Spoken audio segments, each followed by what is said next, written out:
Welcome in everyone. How y'all doing? I'm doing pretty good. It's gonna be a whole lot of nothing today.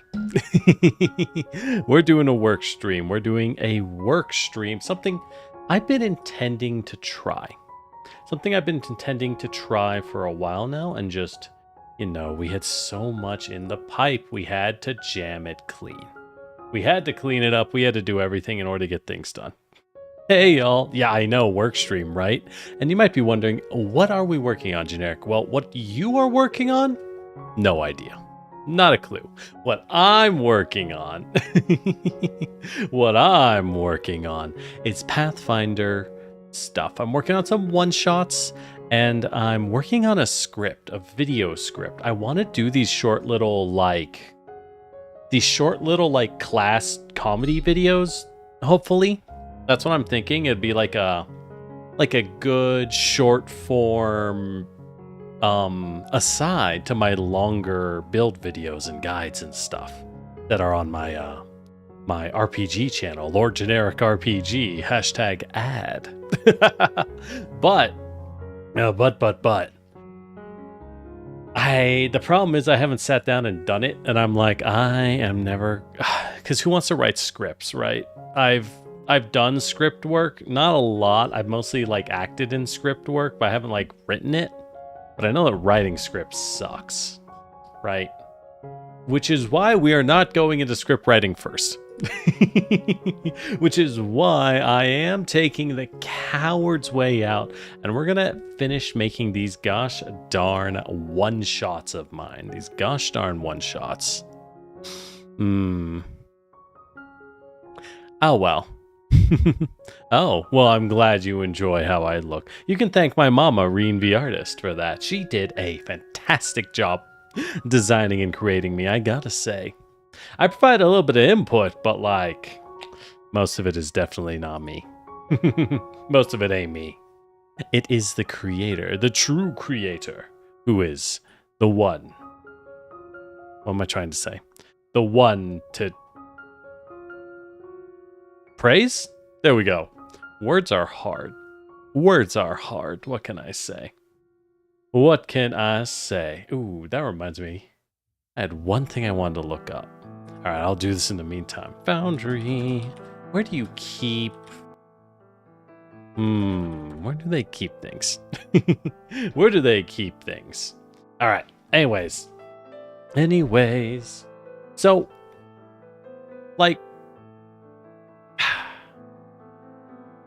Okay, here are my thoughts, right? Have any of y'all prepared cooperative games, storytelling games, tabletop games before? Oh yeah, you made a little crown, a little headpiece. So, interesting fun fact, hold on. It's a great distraction. Hold up. So, let me get a little, hey, how you doing? So the thing that holds up my hair, that knot of hair, that is actually a very traditional headpiece for Chinese culture. Back in the ancient eras, back in the olden times,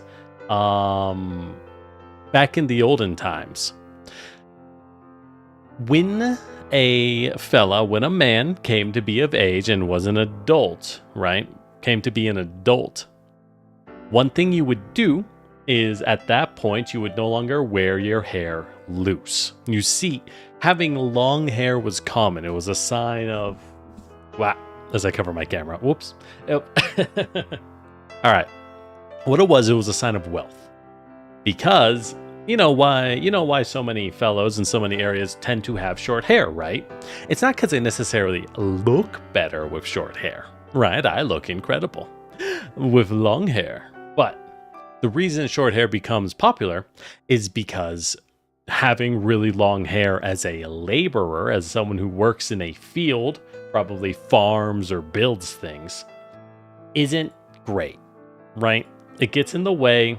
It's a huge pain, possibly kind of dangerous. All in all, not the best, not what you want. So with that in mind, a lot of places, you develop having short hair. as a result. And for old, like ancient Chinese culture, when a man came of age, he would tie the top of his hair up, and that essentially signified you were of age and able to manage your own household. So that's why I have a crown like this. And traditionally speaking, you wouldn't see an adult man who doesn't have their hair tied up to some extent. Having your hair tied down either means you are completely done with the day, out of the public life, the public eye, and just relaxing at home, right? Or you are like wearing a helmet or something. It's essentially a sign of wealth and leisure and the ability to have really nice long hair, which interestingly enough was actually what medieval knights were very similar. In Europe, it was very common for medieval nobility to have long hair if they were able to. And for the same reason, right? For the exact same reason. Having that beautiful long hair was something that showed that you were capable of having it. And in the same vein, it showed that you were rich enough to have it. You know? Yeah. So there you go. That's a fun hair fact. I hope that's fun. I don't know. I don't know what's fun anymore. Who am I? Where am I? I don't even know. Oh God, what am I trying to search Foundry for? I don't even... Oh, right. I was trying to find where the mod... This is going to be a pain, isn't it? This is going to be difficult. All right. That's on me. That's kind of what I need.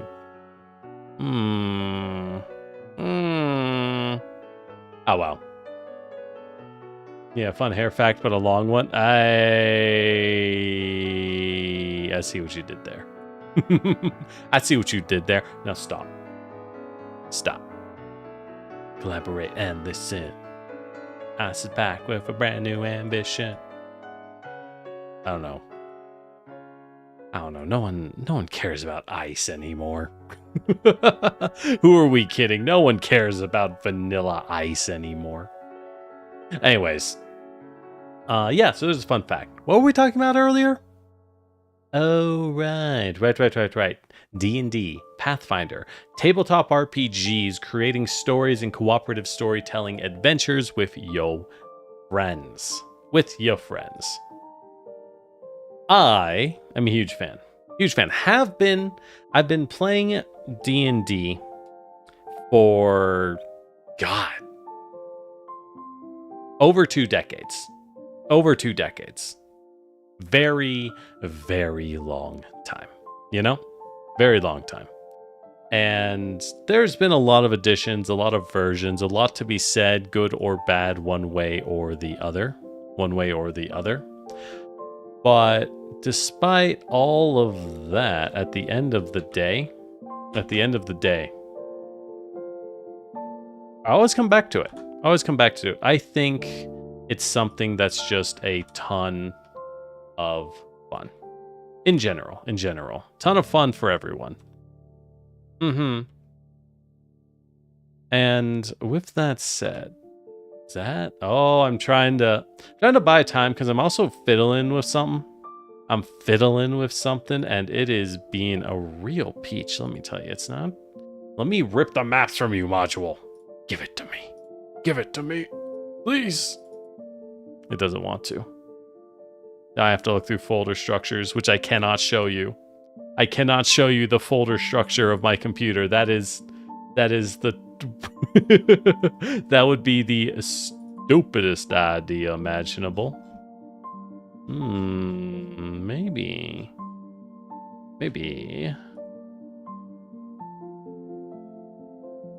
Oh, hold on. Let me set my computer to search, and then we will move on. Yeah, that's a good idea. All right. But what we're doing today is I have some adventure one-shots, because we're going to run some Pathfinder 2nd Edition one-shots. If you're not familiar with the term, it essentially means a short campaign, a short game that you do really fast, right? Like, you do it in one evening. It's opposed to a campaign where you often get together and you're playing again and again for a very, very long amount of time, often months or even years in time. Very, very long. And with all that said,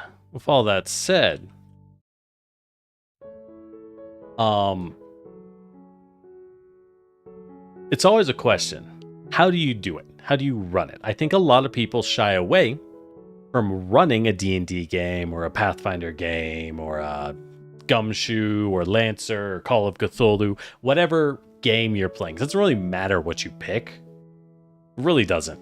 But people shy away because it's scary. Running something is hard, right? It's like hosting a party versus visiting. I'm kind of a weirdo in that I actually really like hosting parties, but I hate going to parties because I never know anyone at the party, and I am so awkward and shy. I don't want to be at a party. See, it's easy when you're hosting a party. As the host, you actually don't have to talk to people that much. You spend more of your time smushing people into each other, right? Making sure everyone's around, and you always have a good excuse to be like, let me go check on things, because, you're running a party.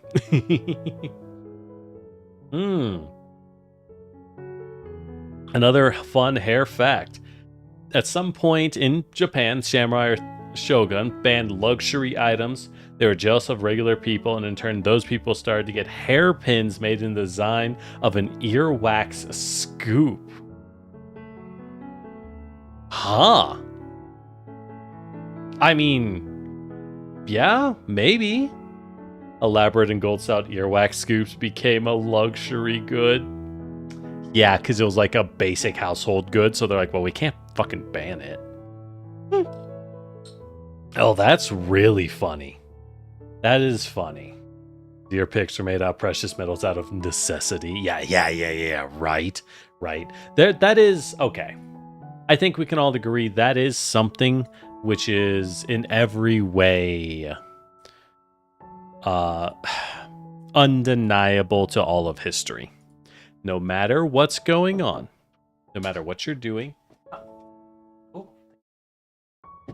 no matter what you're doing, what your economic situation is, humans will find a way to flex on each other, right?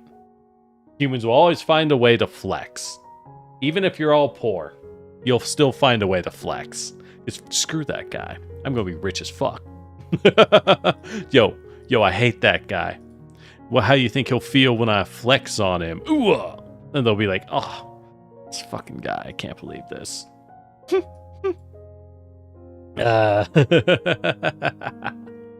Oh man, this is a tough cookie I'm trying to track down in the Foundry modules. Oop.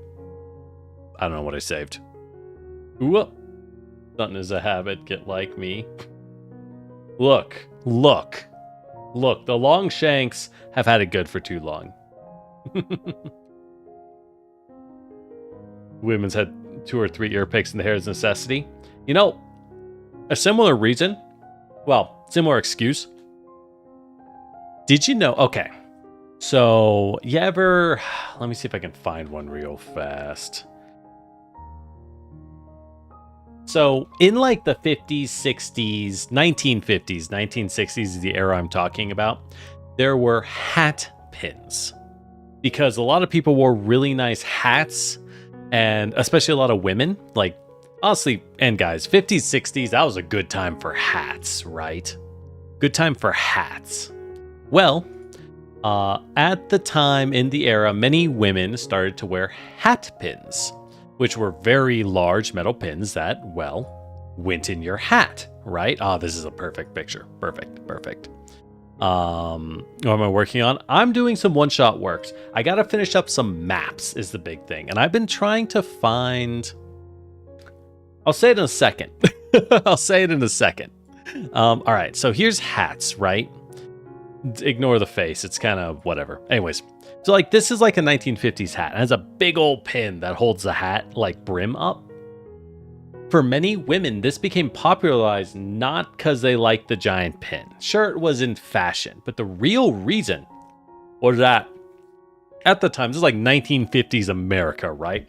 Women don't exactly have, let's say, every right that they do today, right? And they would often be harassed on like public transit. Exactly, Zen. You exactly know what it is. So, if some real scummo was harassing a lady, she could always take this big old pin out of the hat. And if you look at it, it's like, oh, it's just a hat pin. That thing's like a good 6 inches long, right? That is the length of a pocket knife. So even if culturally a middle class or upper class lady couldn't carry a pocket knife on her, you could just reach up to your head for any old excuse, grab the pin, pull it out, and just jam it into the fella. And no one wants to get stabbed by a big ass pin. And historically speaking, both Chinese women and Japanese women throughout history have often had a lot of updo hairstyles where you would use things to pin your hair in place. And for the same reason, you would often have long pins made of metal, and you could use them for the exact same use of pulling them out to stab a fool. Women be stabbing, a popular quote from the 1950s. Oh, I mean, I don't know where you're hanging out, but maybe they should just not get stabbed. Maybe they should just not get stabbed. Japanese women often carry a small tanto in their kimono during a wedding. Really? Carried a sword during... So if you aren't familiar, a tanto is essentially a dagger. It is a very large knife, very tiny sword. I mean, there isn't that much difference between a knife and a sword at the end of the day. Interesting to hear that there's a tradition of carrying one during a wedding, though.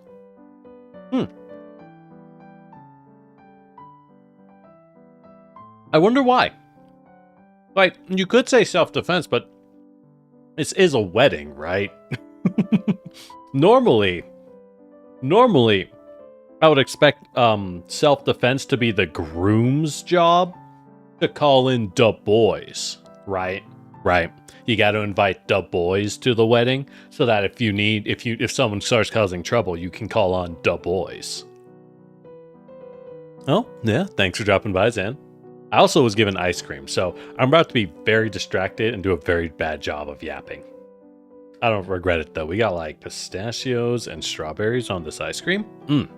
This is how you make ice cream, let me tell you. It's not like in the ice cream. Sorry. It's like in the ice cream. We just put it on top before we eat it. But, I was doing something. Oh, right. 1600 to 1800. Oh, interesting.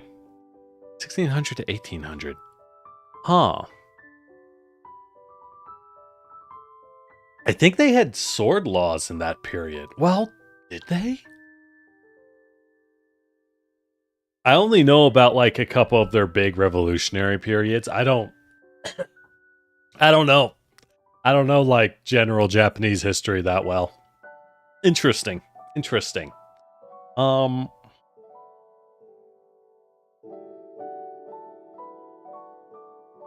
Okay.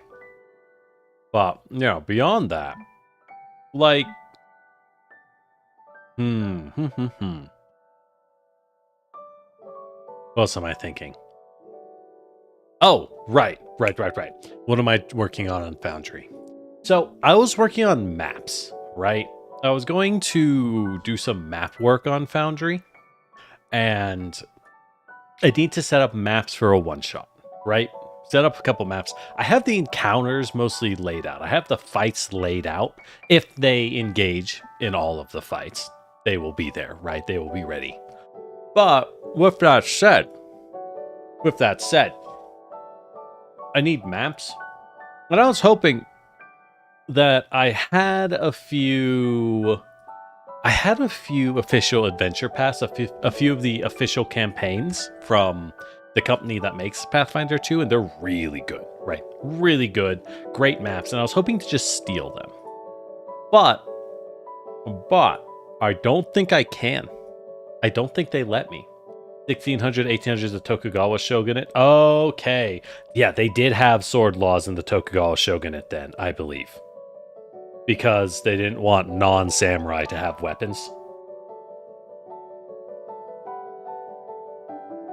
And generally speaking, Tokugawa shogunate, not a good time.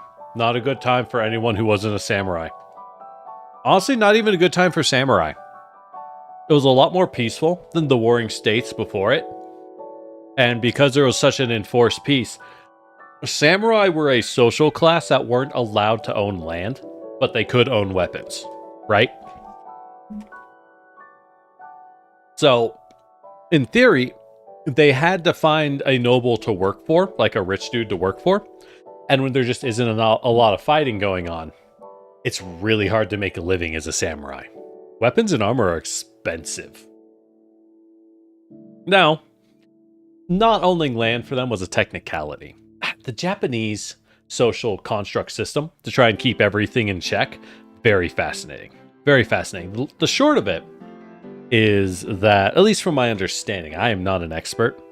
The short of it is that you essentially had like 3 main classes and then like, just nobles on top, right?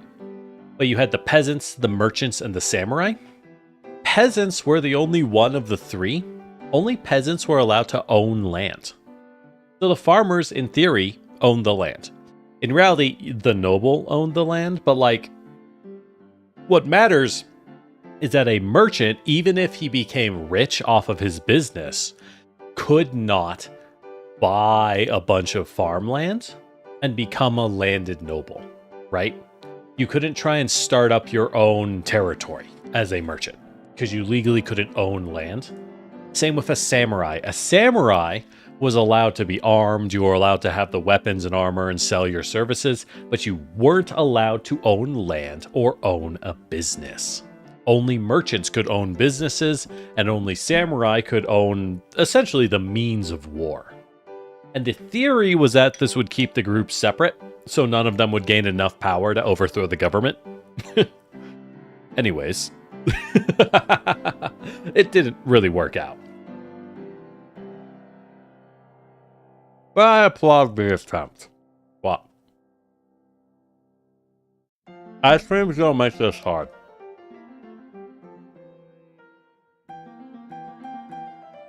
Right. Alright. Well, my theory on Foundry looking for maps was a bust. It was a bust, so we're going to... I got a few other options. I have some maps. The problem is, not really a lot of indoor maps. For the main one-shot I've been thinking of, the main one I've been planning and thinking of,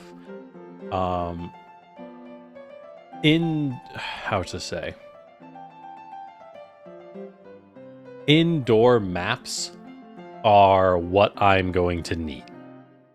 So that's why I was going to look for the adventure path I ran, because I ran all of Outlaws of Alkenstar in the past, and I was like, that was a lot of fun. And I like the maps, so I wanted to steal the maps, but I don't think I will have that opportunity, I'm afraid. What a shame. It's fine. We can just get maps through other ways. We have other means to get our maps,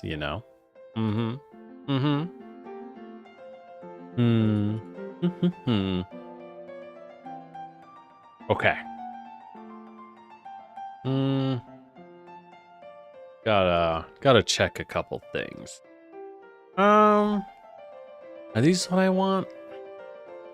This is always a thing. You don't need like really specific maps, but it's nice. You know what I mean? It's nice to have them. Let me check what I have. I accidentally closed my file browser. Life is hard when you're kind of lazy. Ooh. What do I got? What do I got? Do we have what we need? So, the first one-shot I'm working on, actually that one might work. A little low res. But it might work. Valentine's Day, Matt. It's a little weird, but hey, we can still use it. Anyways, what was I saying? Right. So this first one-shot we're working on, I have titled it Pie Shop Panic. It's kind of a working title. The idea is that the players are running a pie shop in a rather poor, refugee-filled region of a city. The city is a larger purpose in my homebrew setting. It is a major area, and there's stuff going on, but this isn't a campaign. This is a one-shot. It needs to be very, you know what, I got enough stuff. I'll make it work. It needs to be very impactful, very, a lot going on. The one-shot doesn't need that, you know? One shot is like a whatever. Very, very whatever. Okay. So if that's said, I'm going to hop us over to... I have this. Where was it? There it is. I know, it looks like the exact same thing. It looks like nothing's changed. Bah. There we go. There's my Foundry. There's my copy of Foundry. Why are you looking like that, Foundry? There we go. There we go. So, this is just the larger map. There isn't... Don't mind it screaming that a million mods I have are not up to date. You know, some people say, generic, you shouldn't be running 800 custom modules. And I say, y'all ever play Skyrim? Check this shit out.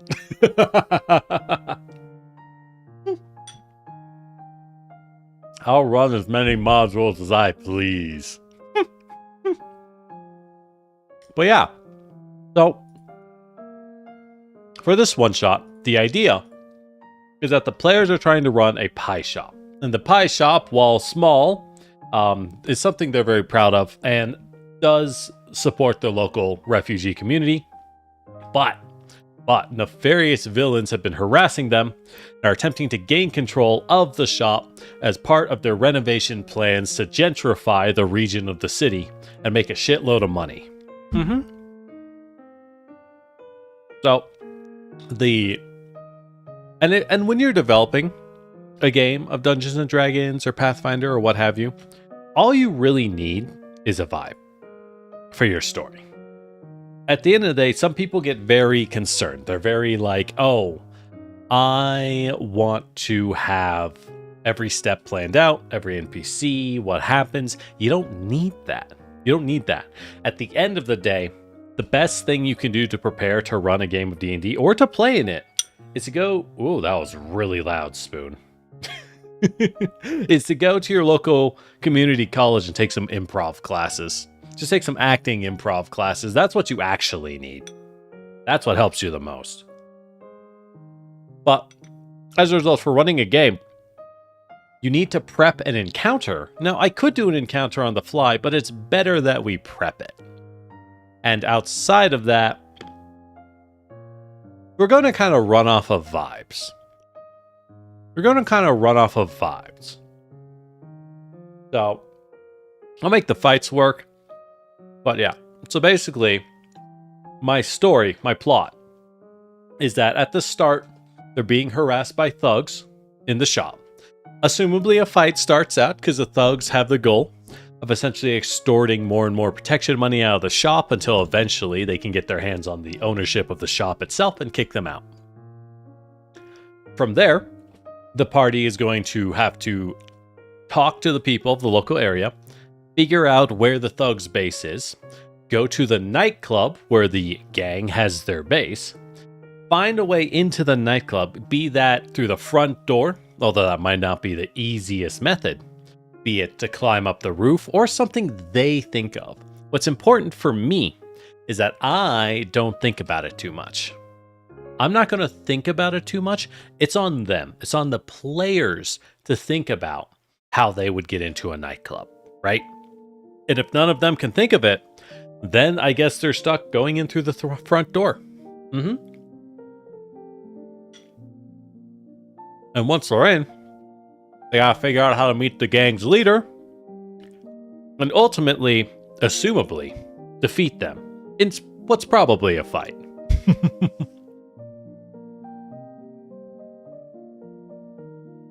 Let's be honest. It's gonna be a fight. Now, with that said, I do need a few maps. So, it's really... Y'all probably can't see any of the details on this, but that's okay. That's okay. So we want our first scene, which is the pie shop. The pie shop. So if I pick a background image to the pie shop... let me check something. If I tell it to select a file, it will not show my file explorer. Oh, thank God. Oh, thank God. I mean, it would have been fine. I checked it. It wouldn't have shown anything like that I can't show. But, you know, I don't want it to show that. So, hey. Anyways, with that said, I need a map that's a good pie shop. Or, since I don't think I have a good inside of the store map on me, I don't think I have a good map that's like inside of the shop kind of vibes. What I'm probably going to go for is to just toss in an outdoors map and assume when they fight, they take it outside. You know? I think it's fine to simply say, yeah, you guys take it outside before you fight.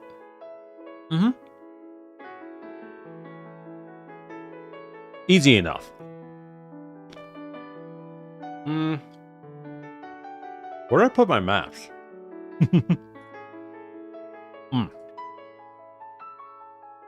Here we go. Okay.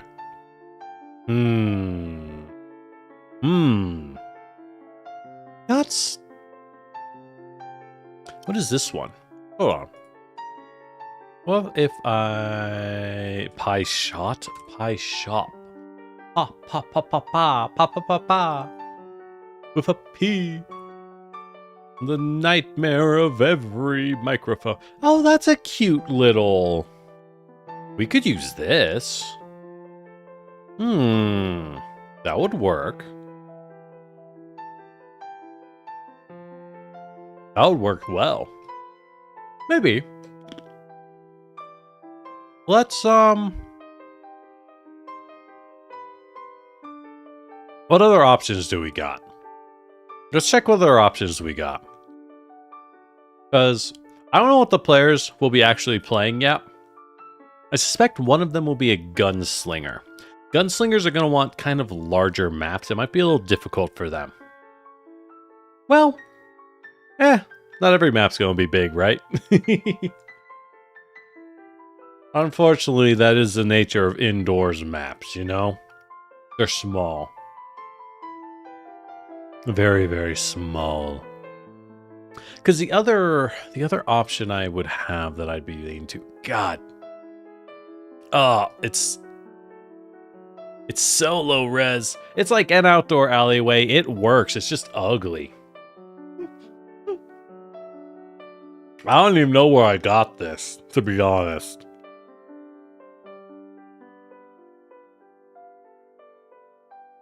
Not a clue where I found this. You know what? Okay.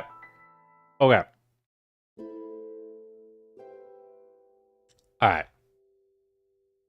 We'll use this map for if they fight the bouncer at the door. I like that.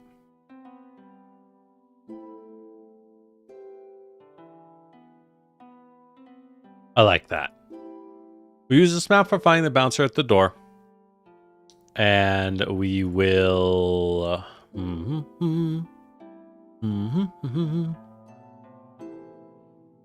We will then make a new map, and we will use that other cute little round shoppy shop we had. Yeah. Yeah. Okay. There it is. Beautiful. God, the resolution is like literally night and day. Unbelievable. Okay.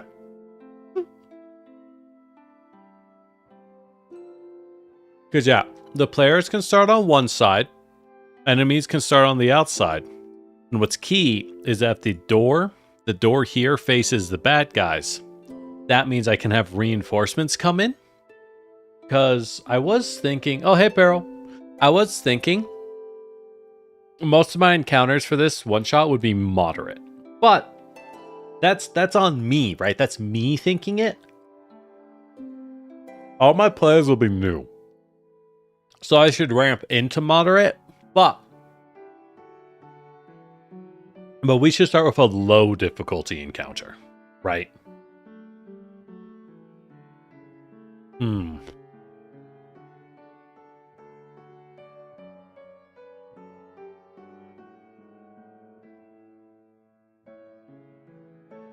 I don't have tokens. There's a problem. There's not a problem. Sorry. I hope I'm not making mouth noises. Let me finish this ice cream. So if you're running a game of D&D, a game of Pathfinder, a game of whatever, or just you and your mates, right? You and your buddies. It doesn't really matter what you use for art. If I say, oh, I have the art for the Fetchling Scout in the system, which, thanks, Paizo, these tokens are great. Like, she's even reaching out of the portrait, that's great. But for this generic bandit, I don't have art, right? I would just go find something off the internet. Just grab whatever comes up first for bandit guy. And call it a day. But if I'm going to stream it, that immediately puts things on a higher level, right? I immediately can't just use anything. Now, I could always, like, use something stupid. I could use something stupid.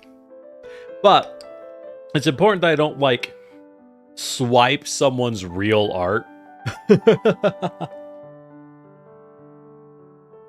And then stream it for my own benefit, right?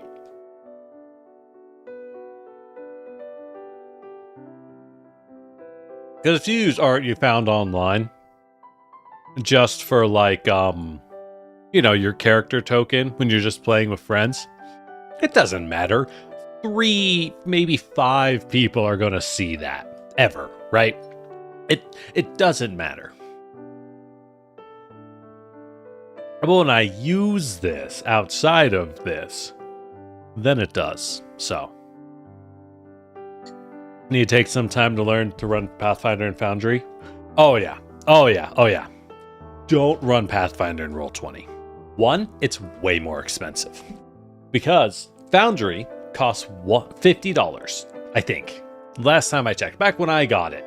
But when I bought it, I then owned it forever, right? I purchased Foundry one time and I just get all the updates whenever I want. And everything in the game is automated. Everything is automated, right?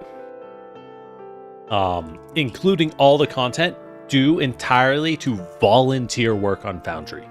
It's 100% volunteer work, but everything is automated. It's unbelievably good. Super high quality, super good.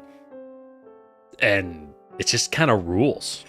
I would always recommend using Foundry Virtual Tabletop. That's Foundry VTT.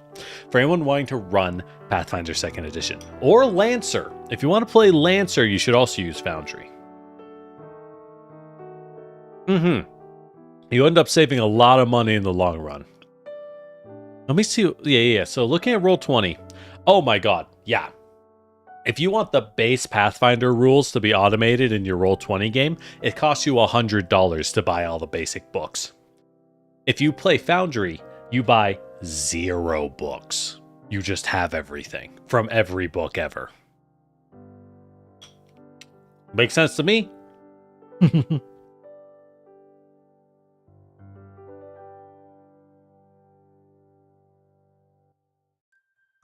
Oh yeah, you got the beginner box as well for $50. Very nice, Kojo. Do you prefer Kojo or Jarissa? But yeah, exactly. Don't be an art thief. And if you are, again, you know, it's labor, right? No one expects you to go make custom art if you and 2 people are going to see it in a private game of make-believe. Who gives a fuck? Who cares? Who cares? Whatever. But if you're going to stream it, Kojo, all right, sounds good. If you're going to stream it, now you got to like actually, you know, put in some effort. I'm not going to lie, if these guys are bandits and ruffians, I've half a mind to open up one of 2 things. Either I did pick up the Oblivion remaster, which just came out, which, I did pick up Oblivion remaster. But, I could just go take a screenshot of a bandit in Oblivion and use that. Or if there's thugs in a city, I could go boot up one of the Yakuza games and use some screenshots of the random guys who attack you in the Yakuza games. Those are my thoughts, because, like, those are fine to use. Who cares? What, Sega going to come after me? No, they're not. Or I just leave them kind of blank and like these guys are, because it doesn't matter. It doesn't matter. Do I self-host Foundry or use a hosting service? I usually self-host. That's more than enough for the most part. I've been considering getting a hosting service, but solely because if I stream it, then I can provide the hosting service IP to my players, you know? Yeah, these default portraits are pretty good for bandits. Yeah, that's kind of what I'm on the line for. That's kind of like, yeah, these work. These work pretty well. So yeah, so the players will start here. So I do run my Pathfinder games a little different. My D&D a little different. I have a couple major home rules, which I'm hoping to run a session 0 next weekend, so I can talk about that to them in detail at the time, right? But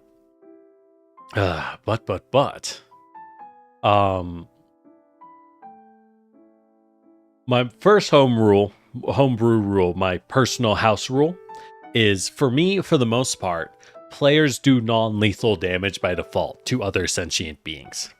And it's not because, like, oh, you shouldn't kill people. Nah, fuck them. If they're evil, they're evil. But killing a dude because he's evil has a lot less impact when your soft little farm boy woo also has a body count of 700 people, including random drunks at the bar who took a swing on you. Right? And it's like, I love playing Skyrim and Oblivion, but have you considered the body count you rack up in those games? Good God. Oh, yeah. Oh, shit, you've been watching my guides? Nice. I'm glad you've been enjoying them. I'm glad.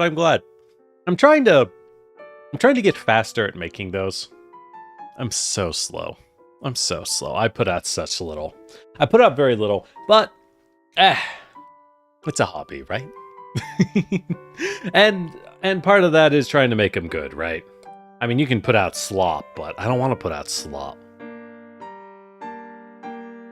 That's what streams are for. So eat up, piggies.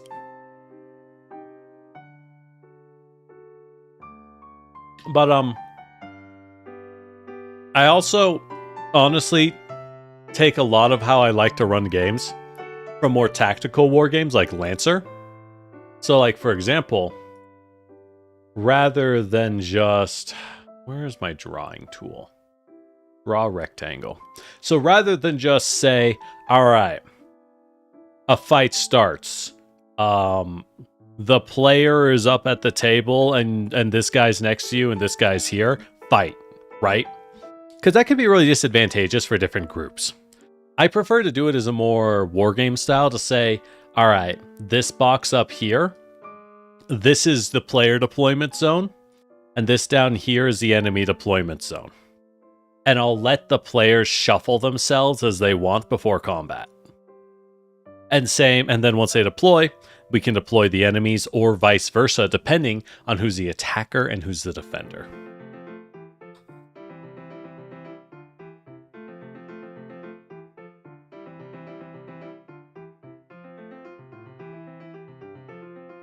Yeah, exactly, right? Everyone doesn't need to get killed in every fight. And in my opinion, it helps a lot because one of the problems I find with a lot of heroic fantasy using classic D&D style rules of just lethal damage, everyone getting killed all the time, is one, it's less dramatic because if you can die at any time all the time, you're always on edge. What this does is it normalizes the sense of danger and death, right? You don't want that to be normalized. You want it to hit hard when the moment comes. And in the same way, if you go down to a horde of zombies or a slavering abomination, yeah, that thing's going to kill you, right? Those are going to kill you.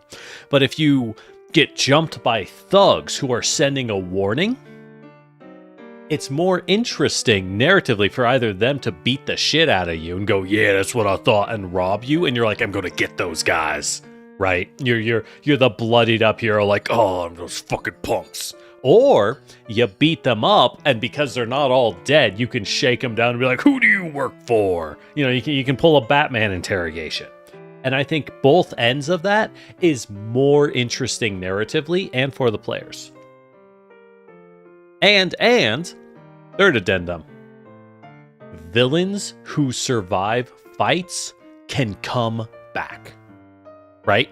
You can have reoccurring characters without the worry that they'll just get punked.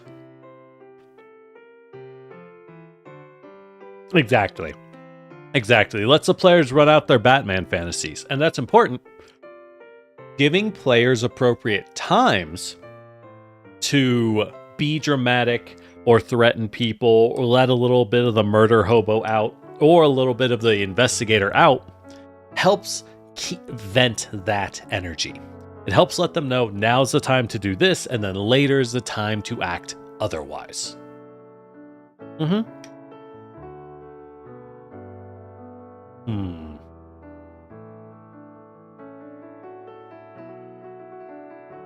Okay. What am I doing with this first encounter? Right. We're showing a ruffian that can demoralize. We have a ruffian with a dirty trick. Sure, he throws sand at you. And we have a scout who, what does she do? She has sneak attack. Okay. Yeah, that's fine. And if the players end up punking them too easily, we just, oh my god, I have so...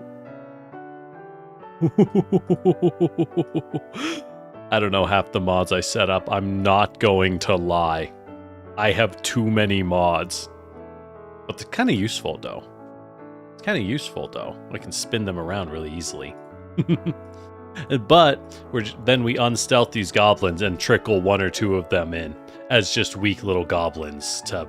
You know, if they just punk all the enemies immediately from good dice rolls, we can be like, oh yeah, and there's more of them.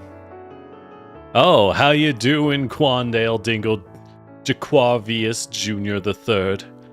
Wait, how are you Junior and the Third? Are you the third one to be named Junior? One sec.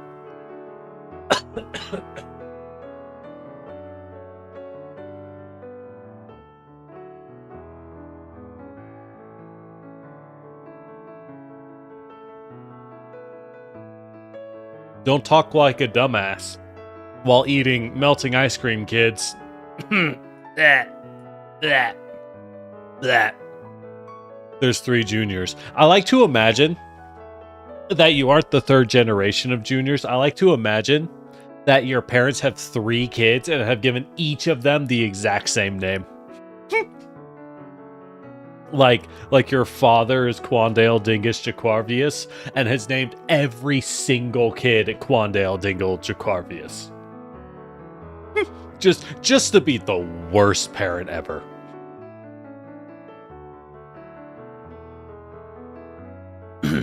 Yeah, use as few modules as you can. Okay. Look, it's true.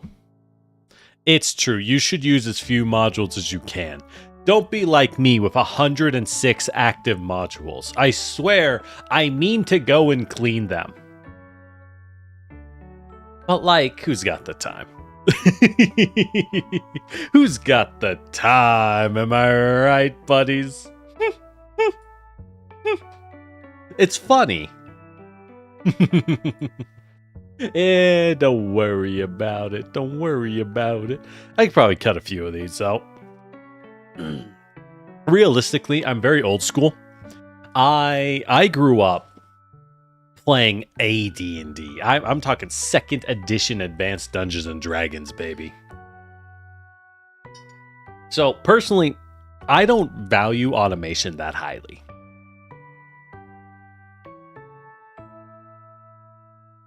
I'm still coughing up slight amounts of ice cream. Gross. I don't value automation as highly as some do. But, yeah. Alright. Do I draw boxes of different colors? Can I draw boxes of different colors? Surely. Polygon, freehand, text... Snap, configure. I see.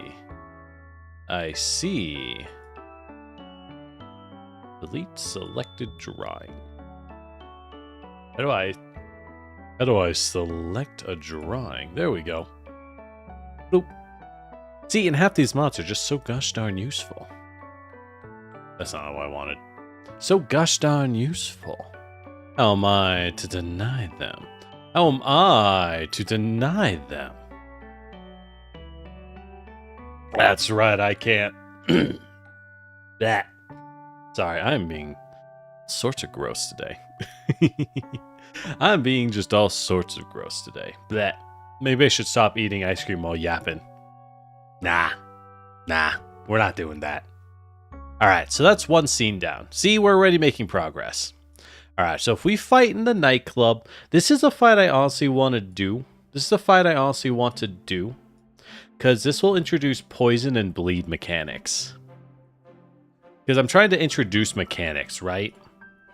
Poison is very interesting in Pathfinder because it's essentially repeated fortitude saves, repeated constitution saving throws. And every time you fail, the poison becomes worse and you take more damage. Very brutal. But this Drow Warrior has an attack with a bleed effect. So,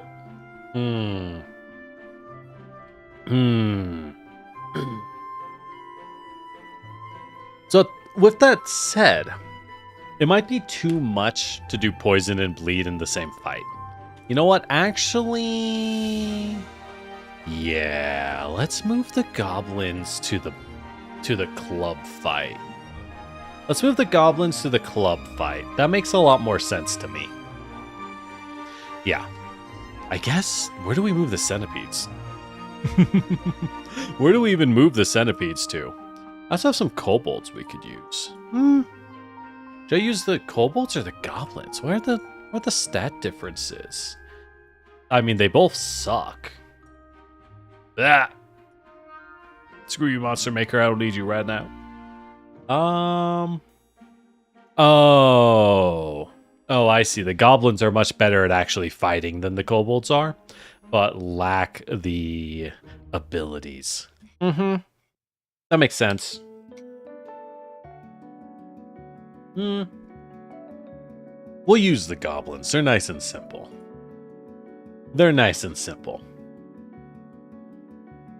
We don't need every fight to be outrageously complicated, do we? I think not. All right. So, with that said, if they do get into a fight in the club, what do we do? I'm thinking... oh, right, because this was supposed to be the end fight, so it was severe. I'm thinking well... What level of players? They'll be level 1. They'll be level 1. Because this is an introductory one-shot. I don't think any of them have touched the system before. So, yeah. So we're gonna move poison to a different fight. So we should add a third. We should add a fourth fight. We should add a fourth encounter. Let us add a encounter 4. Another folder. Well, what do we put in this folder? We can put the centipedes in the folder, but this is the hardest fight.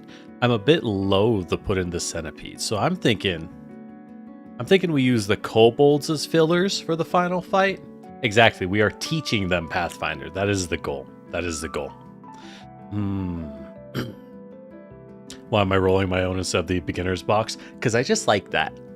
The beginner's box is totally fine. I just kind of felt like it's fun to run some custom stuff every now and then. Beginner's box is solid, but It's been a long while since I've had a chance to make my own adventures as well. I've run some adventure paths because it's time, but, you know, gotta get back into it. I hope to do more and more Pathfinder stuff, so a little more practice won't hurt. All right, encounter 3. This might be a bit much. We'll move the hobgoblin to 4, a fire mephit, and centipedes. Ooh, this might be a nasty fight. Another thing with my philosophy for any kind of Dungeons and Dragons or Pathfinder, many people, in my experience, and I think this is a difficulty of heroic fantasy as a medium and genre and convention, right? This is a difficulty of how people are used to running fantasy, right? Think about it. Lord of the Rings. When the gang in Fellowship of the Ring gets found and attacked by the Uruk-hai, the large super orcs for the first time. They fight tons and tons of orcs, followed by more orcs, and then the orc leader who eventually kills Boromir, right? And it's just orcs on orcs on orcs. Which conventionally, if the party gets ambushed by orcs or goblins or wolves, it makes sense to fight orcs, goblins, or wolves. But from a gameplay's perspective, fighting 10 wolves is not interesting, right? You're fighting the same thing over and over and over. It's more interesting if 2 of the wolves are druids, and 1 of the wolves is a bard, and then another wolf is a rogue and can sneak attack. And you might ask, generic, why do these wolves have magic? Screw you, it makes for a better game, that's why. Because casters and wizards aren't just there for, ooh, I'm a powerful wizard. They serve gameplay conventions. They are artillery, control, buffing, debuffing. Most of the things that make an encounter interesting come from magic users. So I think there is often a dearth of magic users in encounter design, and that can end up harming the quality of the gameplay. That's my thoughts. But, alright. So if they fight in the club, they will fight centipedes and a mephit. You might ask, why are there giant centipedes and a fire mephit in a nightclub? Look, man. I just gave this whole thing to be like, hey, the reason is it's more fun. Now shut up and fight the centipedes. Why not? Why can't their guard mephit have pet centipedes? Screw it. All right, and they'll give us a breath weapon, which is a great way to introduce, hey, grouping up is awesome, except when it isn't. And centipedes, which if they land a strike, we can introduce poison mechanics. Now, it's very possible the centipedes just outright die, and they never see poison. They only have like 8 hit points. These things will die to a single hit. But if they do, hey, they don't need to see poison. Good on them, right? Nothing wrong with that. All right, and for our final encounter, I want it to be hard, right? our final optional encounter will indeed be severe. And another advantage with my philosophy of non-lethal combat as a priority, another big advantage of that, you see, is that because we have a lot of non-lethal combat, the players can get downed. We can, as a game master, I can make it harder. I can make it way harder because the players, while they might be badly injured, they might be knocked out for the rest of the day, or however you decide with the players what happens, it's better than them just dying outright, right? Save the risk of death for times when it makes sense, right? Because then it hits a lot harder. Because, oh my god, I'm going to die. But there's plenty of times, why would you die? That wouldn't make sense. Alright, an Acolyte of Nethys? Yeah. So I'm thinking, for our final fight, oh my god, that is a Cleric. 6 rank 1 spells? Holy crap, bro. Holy crap, that's gonna make him so mad. That's so many heals. I mean, the Acolyte of Nethys isn't much better. Huh. Oh my god, their fortitude is +2. Oh, that's so bad. Wait, that means they're not even trained in fortitude.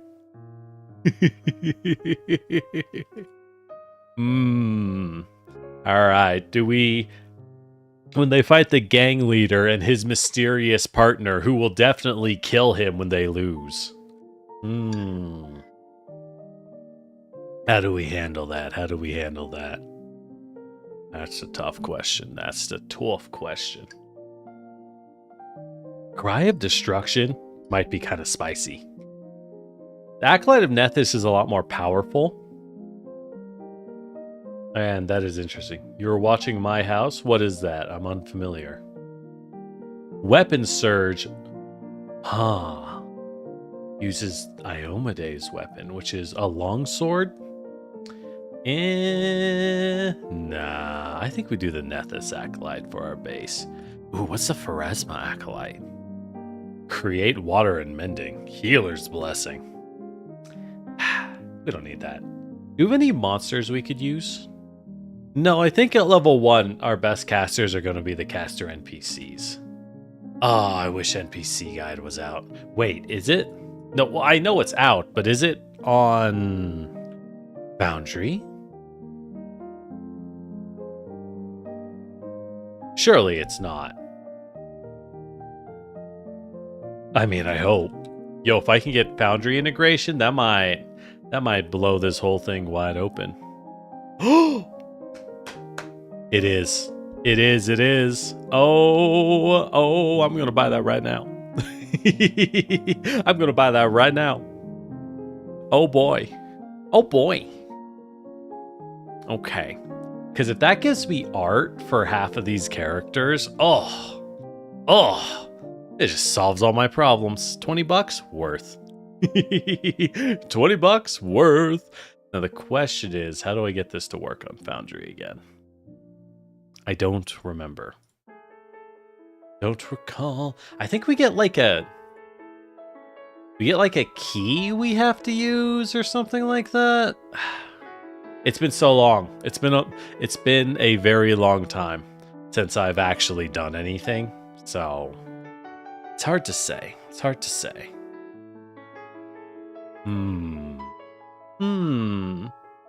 But if that solves this art problem, like, ooh, we are in the clear. Digital purchase. Yeah. I think I get a key. Okay. Digital purchase was added to your account in my downloads. All right, let's look at my downloads. God. Paizo, you're a fine company, but your website is so bad. Oh, yep, it does give me a serial number. Okay. Time for me to do a lot of work y'all are not allowed to see. A lot of work y'all are absolutely not allowed to witness. Absolutely not allowed to witness. As I have to go access accounts on websites and stuff. Here we go, here we go, here we go. Activate. Let's go. Oh, we got it. All right. All right. I probably have to restart Foundry. Dude, their website is so trash. All right. So let me close out a Foundry. Let's see. Doop. ISO NPC core. Perfect.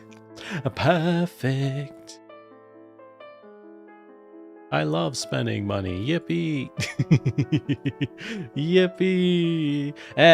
I'm happy to give a little money to like companies that make good products. God. Did you? Okay, speaking of, all right, Wizards of the Coast. And I know we're talking about Pathfinder, so you think I'm going to talk about D&D 5th edition. I am not. Magic the Gathering, which is actually far more abusive than D&D 5th edition under Wizards of the Coast. They're bad, man. They're bad.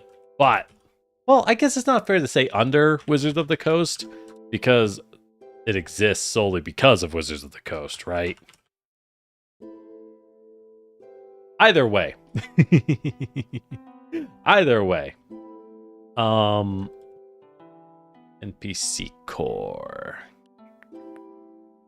What is this called in Foundry? Pathfinder tokens. NPC core. There we are. There we are. Perfect. Yes. Yes. That'll do quite nicely. Never play CCGs. Unfortunately, I do like CCGs. I got into Grand Archive at a friend's recommendation, and I do like it. I think it's not perfect. It's not perfect, but I do like it a lot. I like it more than Magic the Gathering. Magic the Gathering has the power of player base, but it's so old, and as much as I like it, they come out with like 6 main sets a game, or a year, and extra sets now. It is, and the prices are higher. Like, it ain't it. It ain't it, bro. It just costs too gosh darn much. Ain't nobody got money for that, is what I'm saying. Ain't nobody got money for that.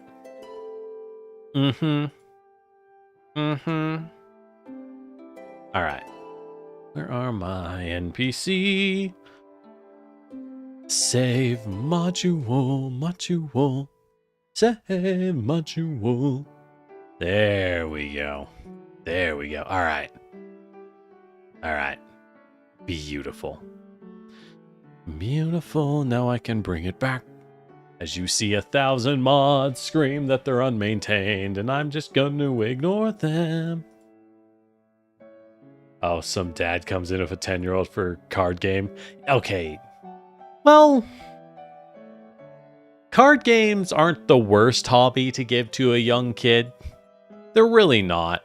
Like, you know, at least they'll like have something cool, right?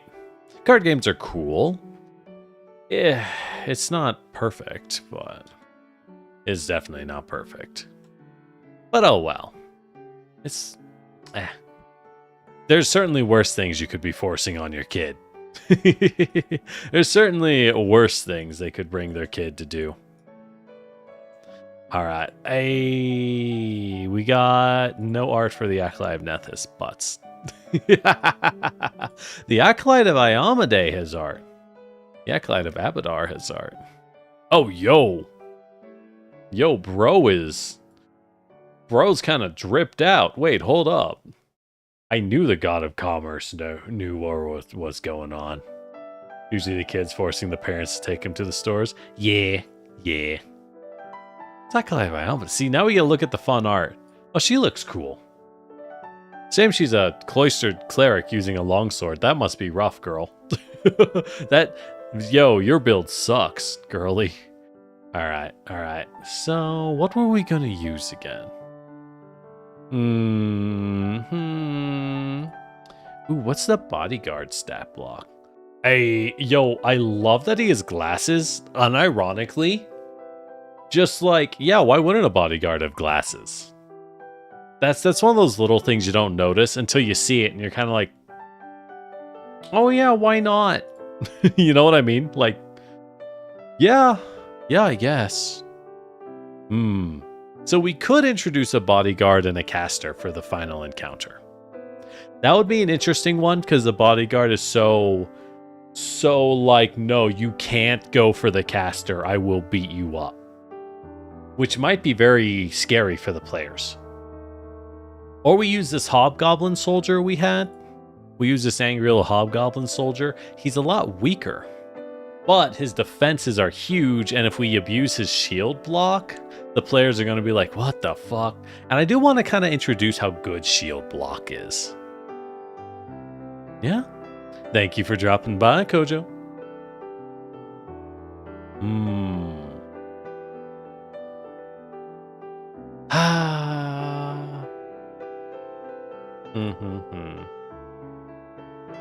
You know what? Instead of the fetchling, instead of the sneak attack fetchling at the beginning, let's use the hobgoblin. Let's use the hobgoblin soldier. And then for the final fight, that opens us up to this bodyguard. Shoot, the bodyguard on his own might be enough. We don't need the kobold warriors. Maybe we only have like one kobold warrior. That might be a better plan, honestly. Maybe. Alright, what options do we have? I wanted like an evil necromancer lady. I think level 1's a little... It's a little low. It's a little low for an evil necromancer, you know what I mean? That's cool. Combat engineer? Yo, show me good. Ooh, occultist. Hey, that's perfect. That will be perfect. Do they have spells? No spells on occultist, really? But you're level 1? Oh, you have barbarian rage. I see. Well, let's look around. We got a dancer. Hell yeah. Yo, I love dancers. They're they're the best Fire Emblem units. Not very useful. Not what we're looking for. I'll probably use... Yeah, we should probably go ahead and just use the... Oh, maybe a druid initiate. Oh, they're kind of... Oh, he's kind of cute, actually. I'm not going to lie. Oh, yeah, but he's got spells. Perfect. We'll have an evil druid initiate. But we're going to give them... I'm going to swap their spells for naughty necromancy spells. For some naughty old necromancy spells. It's more fun that way. Because I want to scare the players with how scary certain spells can be in this game. And I think Flens is such a good one for that. Oh my god, he actually has prepared spell casting. Bless you, volunteer devs. Volunteers who program Foundry. They do so much work. Y'all can't see any of this text. I am aware of that. There is not... Is there? Hold on. Maybe if I make it... No. What did I just make huge? I don't even know. What did I just make huge? Maybe if I make it big. Not really. Honestly, not really. It's better. Let's not. It's better. We'll do that. Maybe. I'll get bored and change it back later.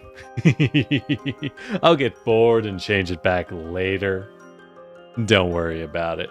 All right, with that said, I think Flens is a great spell to scare them. And it can be primal. Perfect. Because Flens is a necromancy spell where you touch someone, you blow their skin off. And like you strip the organs and flesh off of them and leave a skeleton behind. It's nice and nasty. I'm going to have this scene where I hope the players will spy in on the gang leader, and they'll see the gangsters they beat up at the start of the adventure being like, nah, boss, They're super strong. We just need more guys. Give me a chance. And the gang will be all like, I'm tired of you boys. And then this evil druid, right? This caster will reach forward and blow their skin off. And the players will be like, oh, fuck. That's the plan. Do we give him a Thunder Strike? Ooh. Thunder Strike is nasty. But in this case, I do think it makes a little more sense to have weaker spells. We don't need to optimize spells, right? We don't always need to. So instead, let's have more fun. Make this druid have very limited spells, but just enough to terrify the players in general, right? I don't expect them to live that many turns anyways, so it's okay. It's okay. With that said, what's Interposing Earth? There we go. That will be our, well, Exploding Earth, that's too high level. Darn, Interposing Earth, because if we want to keep this druid thing going, because druids are cool. I think we need more evil nature casters. Yeah, Interposing Earth works as a reaction. That's a fun little reaction to give him. But if we give him heal, you know what? If we give the druid a cast of heal, it's really funny. You know why? Because as a player, you know deep in your heart the most offensive thing possible. The single most aggressive offensive thing to make any player lose their mind is healing. Right? Is healing. But he does have Cornucopia. He has Cornucopia already. You know what? I don't think... We'll give him Interposing Earth. We'll give him Interposing Earth. There we go. Done. Because he has Cornucopia, that means he has a very weak heal already. The heal doesn't have to be good, mind you. To make players lose their mind, you don't need a strong heal. You just need any healing at all. Right? Alright. Now with that said, we do need 2 more maps. We do need 2 more maps, and then we have this adventure ready. Right?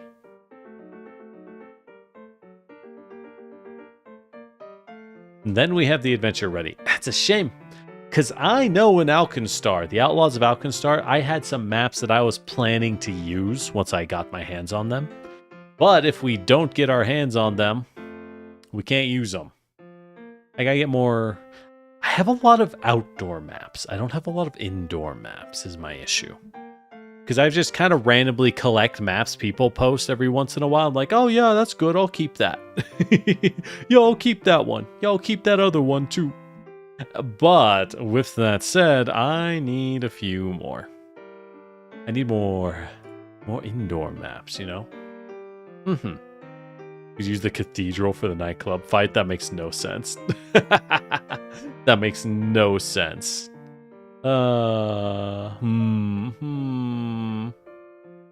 do we got? What do we got? Gotta be some decent ones.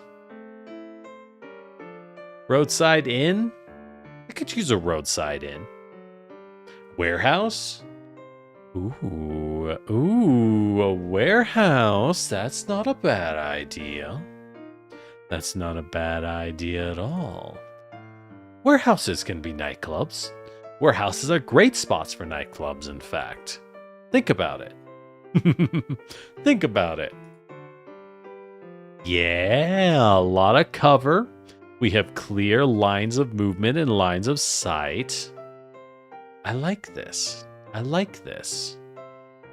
So, with that said, where are we going to drop? Because this is the Mephit and his Scorpion friends, right? So it's only logical. Oh, this is a big map.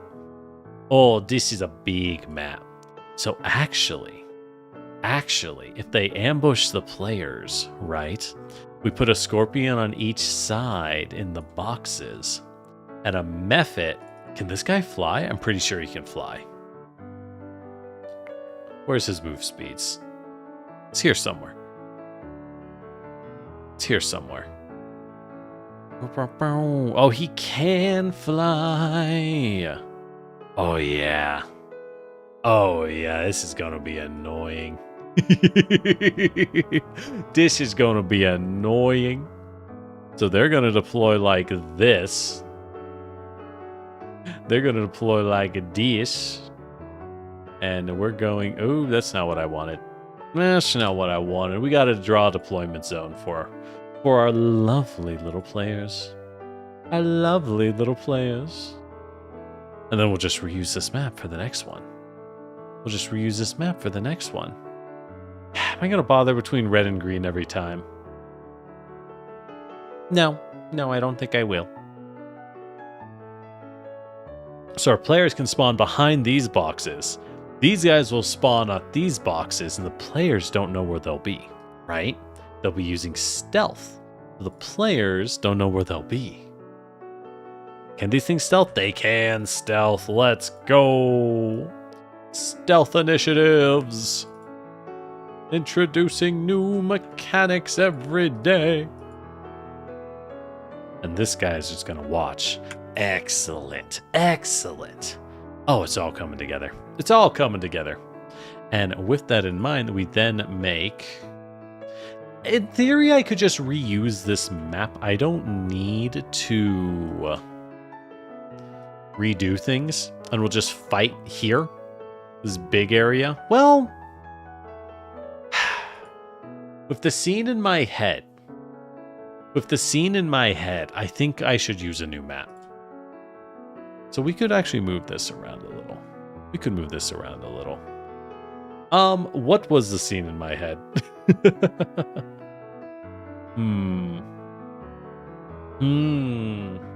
Well, it can be crowded. Why not? Why couldn't it be crowded? I mean, weird sight lines. It's on the players to decide. But if we have a gunslinger, I don't want too many.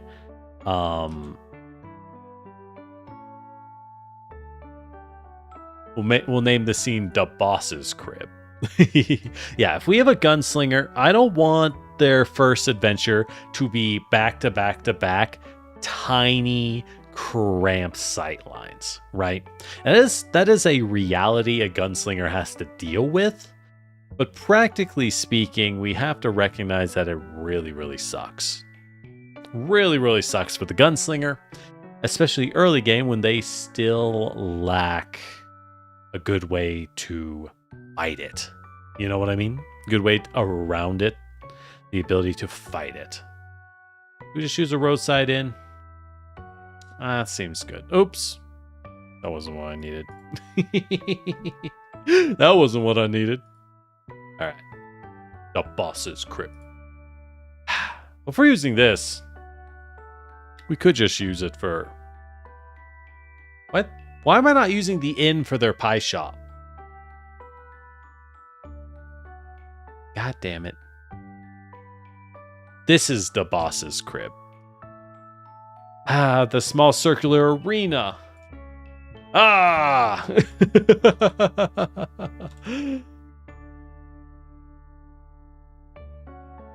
Ah, life is hard. Life is hard when you're stupid. Go to school, kids. Alright, you know what? Yeah, who am I kidding? I don't need a pie shop, I have an inn. Everyone uses inns. Adventures start in inns, but it's way funnier. It's way funnier if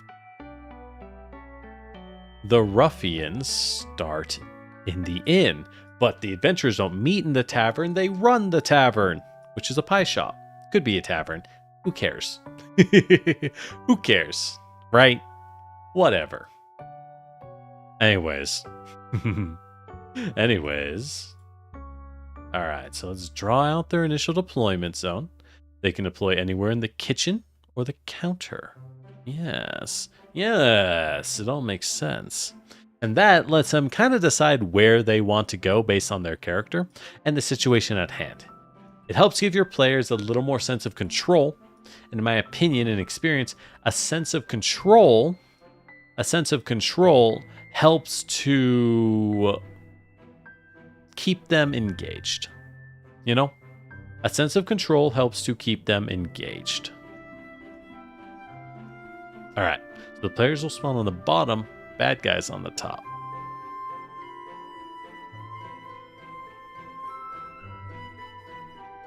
There we go. And then his little kobolds. They're here to get killed in one hit. We'll see. We'll explain to the players this will be a hard fight, and we will hope that they do okay and survive. We'll see.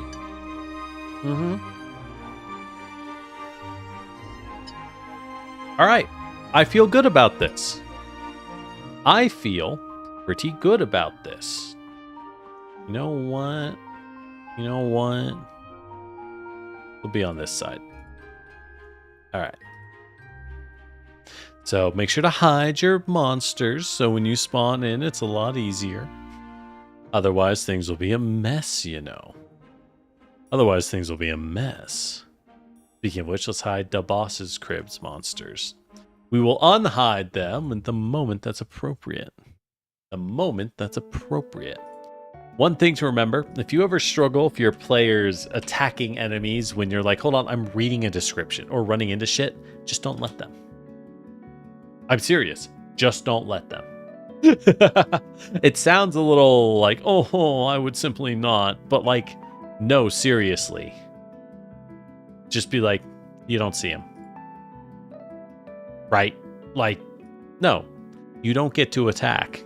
Screw you. It's okay. It's okay to tell your players no.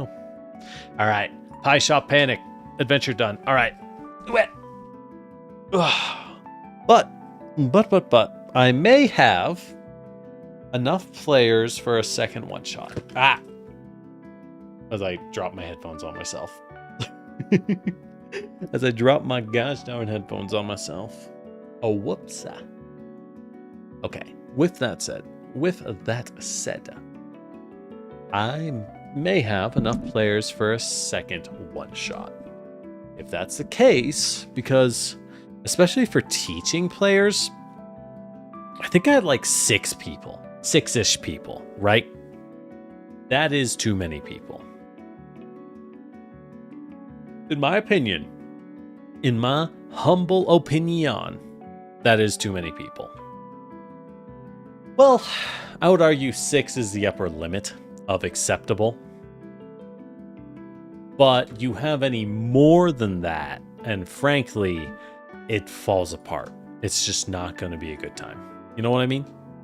It's just not going to be a good time. Right?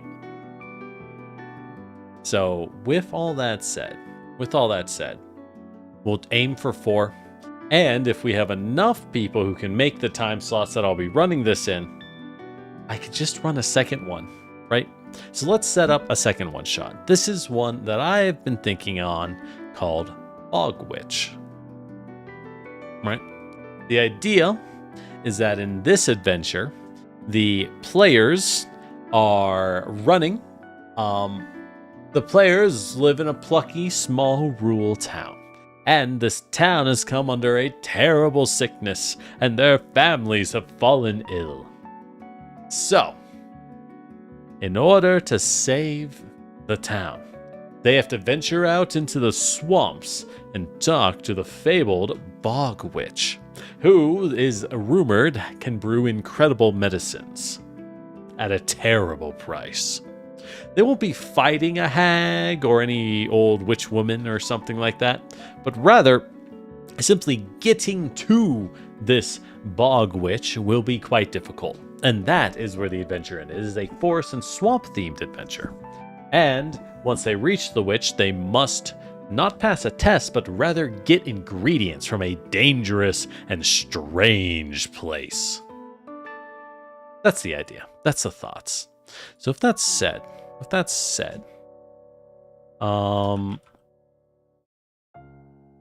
said, we need to make a couple scenes. My first one I'm calling Roadside Ambush. This is going to be The most classic of all, we're talking bandits, kids. Bandits. Never should have come here. Well, never should have come here is more what the guards say. Well, no, bandits say that. Bandits say that in Skyrim. Yeah, they say that. And I have the perfect map for it. The perfect map. Nice and easy. There we go. Roadside ambush. There's a road. There's a cliff. Goes up. Easy. Easy. And this is a good one for teaching. This is a good one for teaching. Because you can have your 3 bandits. God, this map is actually kind of huge. We'll have a big cat folk with a great sword. Just a fighter who rushes in. And we're going to have a crazy berserker. And last, just a kind of lame-o. Just kind of a lame-o. Can I get something better than this guy? Can we do better than this lame-o? He kind of sucks, I'm not going to lie. Let's see if we get something better than this guy. Okay. Can I get like... I could get a terrible wizard who only casts one thing. I could get a terrible wizard who can only cast the worst cantrips. Oh, they have like apothecaries. Neat. Obviously not really a fighter. What about the apprentice? Nope, not that kind of apprentice. Not that kind of apprentice. As we look and we look at what we got, a barrister. That's why I'm so glad they came out with this NPC core. It helps give us weird monsters. And honestly, well, weird monsters are people, right? Weird characters. And personally, I do think that helps a lot. That helps a lot. No Pylomath, that's not useful. What is a Grimple? Oh my god. He's a grimply little guy.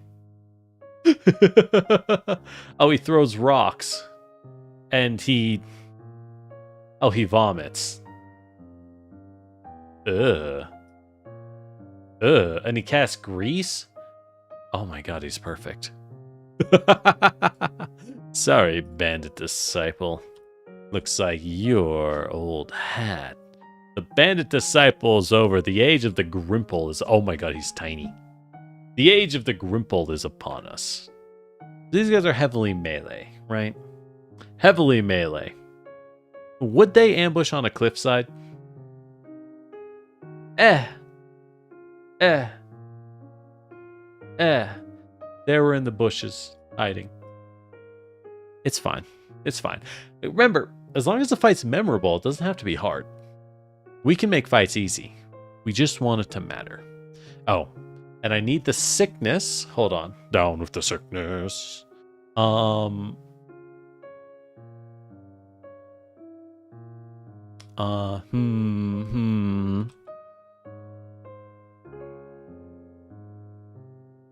Here we go. Right. I wasn't gonna have the town get sick. Rather, the idea is that the players grew up in an orphanage, and the orphanage is getting sick from like a Fae curse because Fae were messing around with them. And so we're gonna fight some weird little Fae creatures at the start. At the happy backstories orphanage. No tragic backstories here. No, sir. Only happy backstories allowed. That's right. You gotta say happy.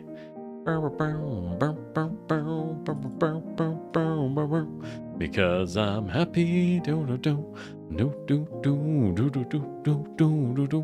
use a farmstead. Let's use this farmstead map. That's perfect. All right, what do we got here? Oh, yeah, that is perfect. And we even got a bunch of beds and a little rocking horse. It's ideal.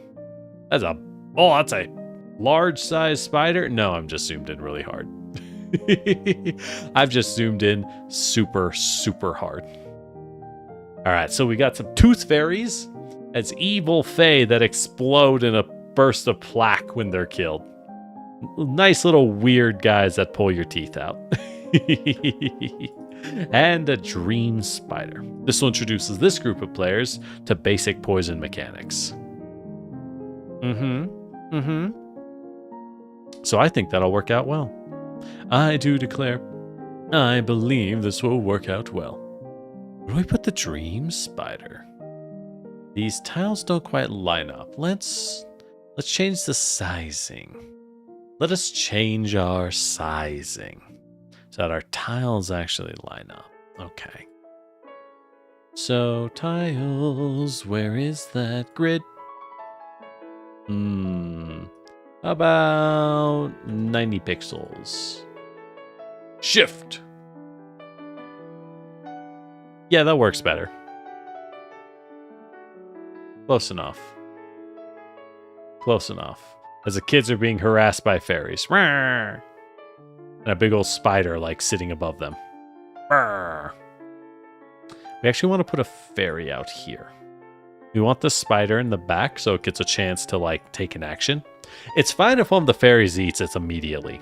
That's fine if it dies. Because it doesn't matter, right? It's disposable. It's a shitty minion. Sorry, it's a low-tier minion. He's a hard worker. He's a hard worker.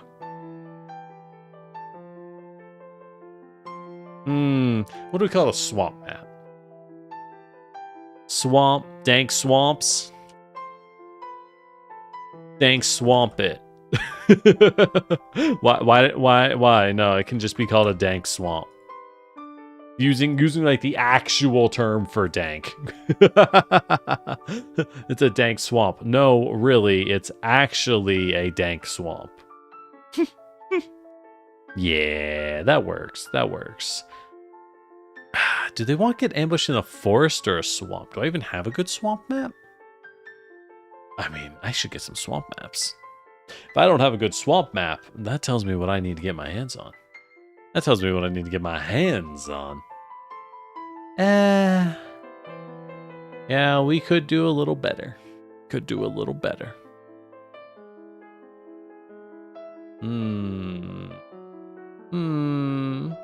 This'll work. This'll work. Just so. Just so. Yeah, with the one crossing. With the one crossing. Oh, yeah. Oh, yeah. We got zombies coming out. We got zombies coming out of the river. We got the Festrog coming out up north. Well, maybe it comes out a little farther. Maybe it comes out a little farther, right? Like that. How fast is this guy? On all fours. He moves fast as hell. This ghoul guy, this Festrog moves fast as all heck. Alright, in that case, yeah. So here's the idea of this encounter, right? They're traveling in the woods. The zombies come out of the bog. They move at a speed of... What is this button? This must be from a mod, but I don't know what it is. 25. Seriously, what's this little fist? I don't know. Anyways, 25, and they're slowed because there's zombies. Oh, and I made them plague-ridden, right? Because zombies always get them. Well, optionally, get a special modifier. So these are swamp zombies, so they're plague-ridden and will infect people with zombie rot. Nasty, nasty. All right, so they'll get up. They'll be able to approach the player's starting position when they're crossing this log. So here the player's start position is like that, right?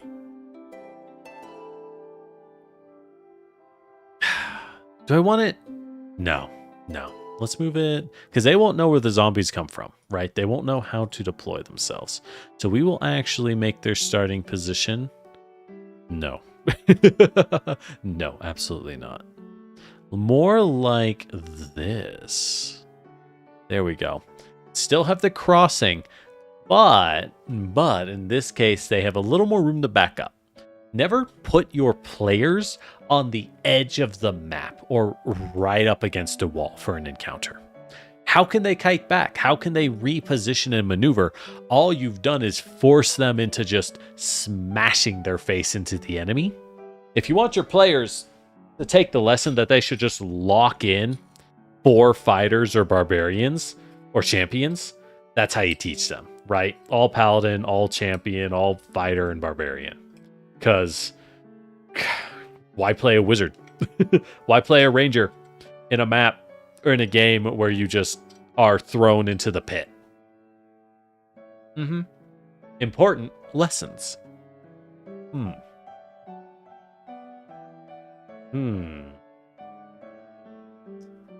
Okay.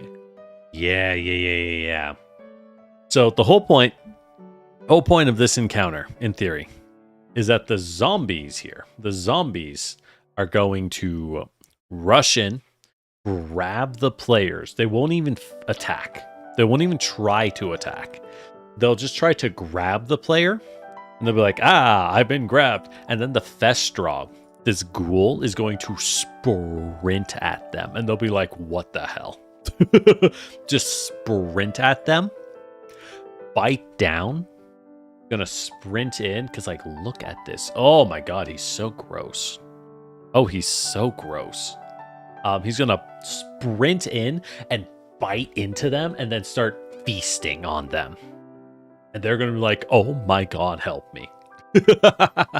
So the players won't lose. This isn't really a threat to a team of players, but it's gonna be really scary, right?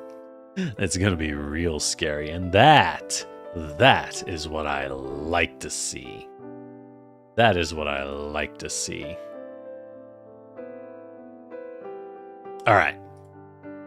So the players will be allowed to start anywhere in here as they choose for that. For the Happy Backstories Orphanage. For the ambush. In this case, we're actually going to put the player deployment here. They have a lot of choices. And I will simply not deploy the bandits right away so that they don't know. Because the bandits were hiding behind this log the whole time. They were hiding behind this log, and this guy's in the log as cover. We're going to introduce cover as a mechanic the whole time. Because, yeah, they'll think they're safe from this guy. And then he's going to... Oh, yeah, he can just rush him with that pouncer axe. We got this dude. If he can... Yeah. If we get the ambush runner into combat... Wow, 20 HP on a -1? Wait. 20 HP on a -1 creature? That's a lot of HP. Why is he so tanky? Well, not my problem. That's the player's problem. They'll be fine. I say. And knowing full well that they might get massacred as new players. Hey, that's not my problem.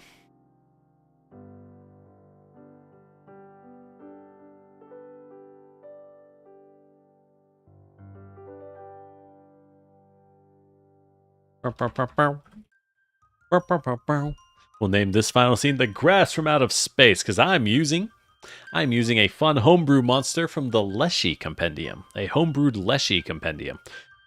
The Leshy Out of Space. Ooh, Mountain Path. That might be a good one. Do I have something creepy? Do I have a good map that's creepy?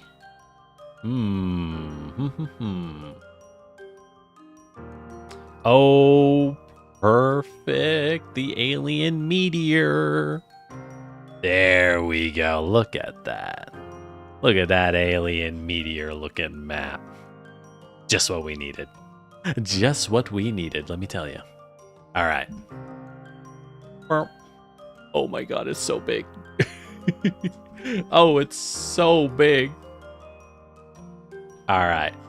All right. I think we make the squares a little bigger for D-Schmat.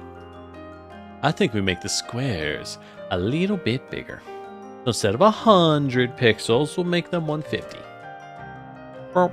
There we go. All right, so as they go to get the herb, out of the meteor comes the color out of space, Leshy. I love this thing. I love this design. It's so cool. Big, creepy, not quite purple death Leshy. It drains color from its targets. Yep, and it can drain people. It can drain the color out of you. Oh, yeah. So the players go in to investigate the meteor for the herb, and that's when they get jumped by the color out of space Leshy and its rice Leshy companions. Look at these little guys. Hold on. Look at these little guys. They have giant sides because they're rice. So we gotta cut the rice. What do these guys do? Right, they all change shape so they can all disguise. These guys kind of suck otherwise. And they explode and heal other plants when they die. This is a trait basically all Leshies have. Pretty much every Leshy has that trait. So, yeah. Unseen spectrum. It has dark vision, cannot be blinded or dazzled. Color sustenance. Must use color drain at least once a day or turn gray and wither. Perfect. All right. There we go. Well, there you go. We have now set up 2 separate encounters. 2 separate encounters. Perfect. Or, well, 2 one-shots. I would say it's that easy, but I did do most of the work ahead of time. I just need maps. Thank you for being here. It helped me get off my butt. Okay. Wait. All right. In fairness, I said, oh, that was so easy. And then I look, and I realize me picking 8 maps and setting it up apparently took me 2 hours.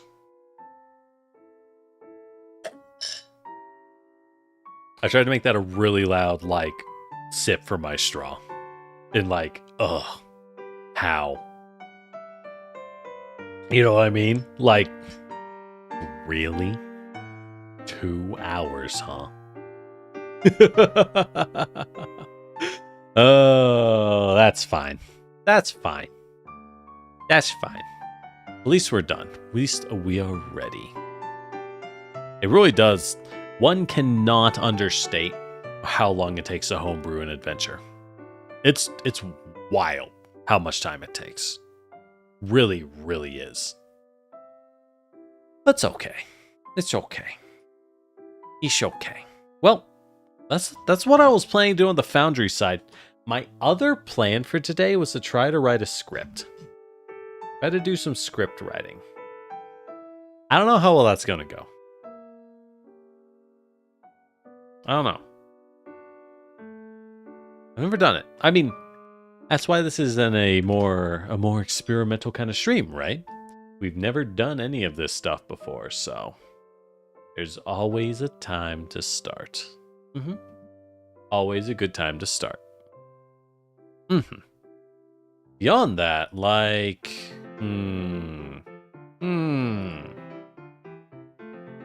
yeah, about all I got going. Hey, I feel productive. I don't know if you feel productive. Bye, Foundry. I don't need you. Let's close you. But you should know that I feel very productive.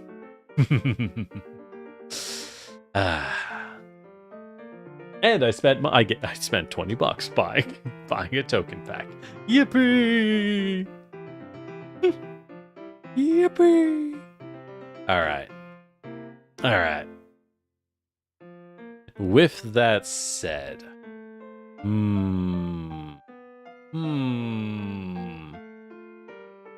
What, like... I don't know. How y'all doing? Gotta stretch it out a bit. Okay. Okay. With all that said, how y'all doing? Having a lovely day? Having a lovely evening? I hope so. I hope so. I mean, I'm happy I got work done. And, you know, this stream... Wow, I just kind of realized what I was doing. I kind of realized what I was doing. You see, what I was doing is I was essentially making an excuse to be like, hey, we got a collab tomorrow. It's gonna be a nice, chill, yapping collab. We don't have to make this a long stream. It can be nice and short and chill. That's okay. That's totally fine. Anything to not actually write the script.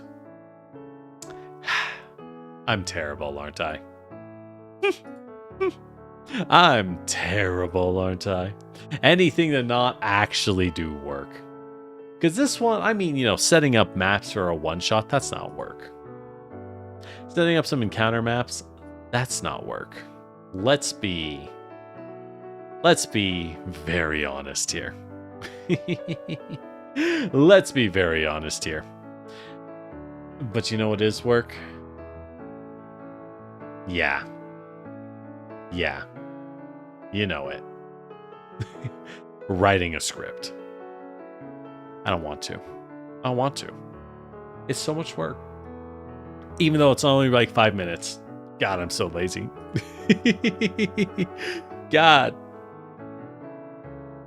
Why am I so lazy sometimes?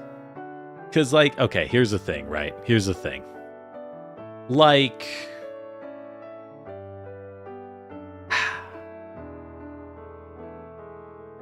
It's fun to be lazy. That's it. That's all I got. It's fun to be lazy. Okay. No more excuses. In all seriousness, the reason I'm trying to be lazy is because it's something I'm not good at. And when it's something I'm not experienced at, I don't know about you. Personally, I do feel a good amount of mental friction from developing a new skill, so to say. Something that I don't do, right? And for me, unfortunately, what I have discovered from that is my response for that very, very often tends to be, I don't want to do it. You know what I mean? It very often tends to be me going, I don't want to. Which is fine, except when it's not. You know what I mean? You know what I mean? Right? Where it's like, no, but you need to go do this, dude. Because the problem with me is I will sit here and go, I don't want to do that. Which is usually fine, but in this case, it's me going, oh, I don't want to do that. And it results in me going, so I won't. But I'm the kind of person when I have a goal, when I have something I need to do, it sits in my brain forever. By which I mean, like, it sits in my brain basically forever until I finish it. You know? It will stay here and I will think about it until it is done. So when I put it off, all I'm doing is I'm torturing myself with the, like, mental static of, like, you need to go fucking do that, dude. Until I do it. But hey.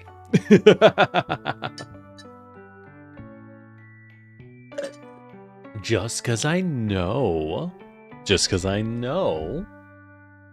why I want to go do it, why I don't want to do it, doesn't mean I shouldn't go do it.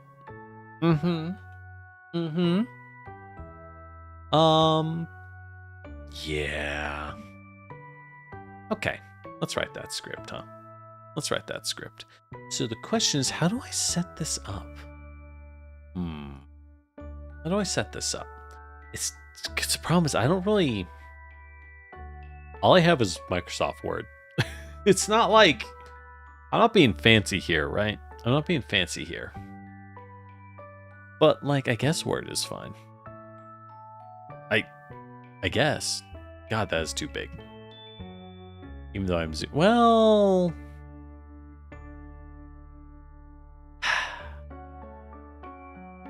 We make it smaller. Maybe like that. Because I got zoomed in real big.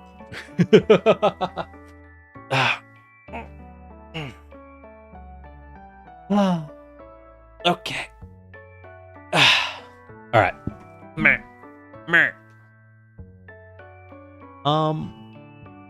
Yeah.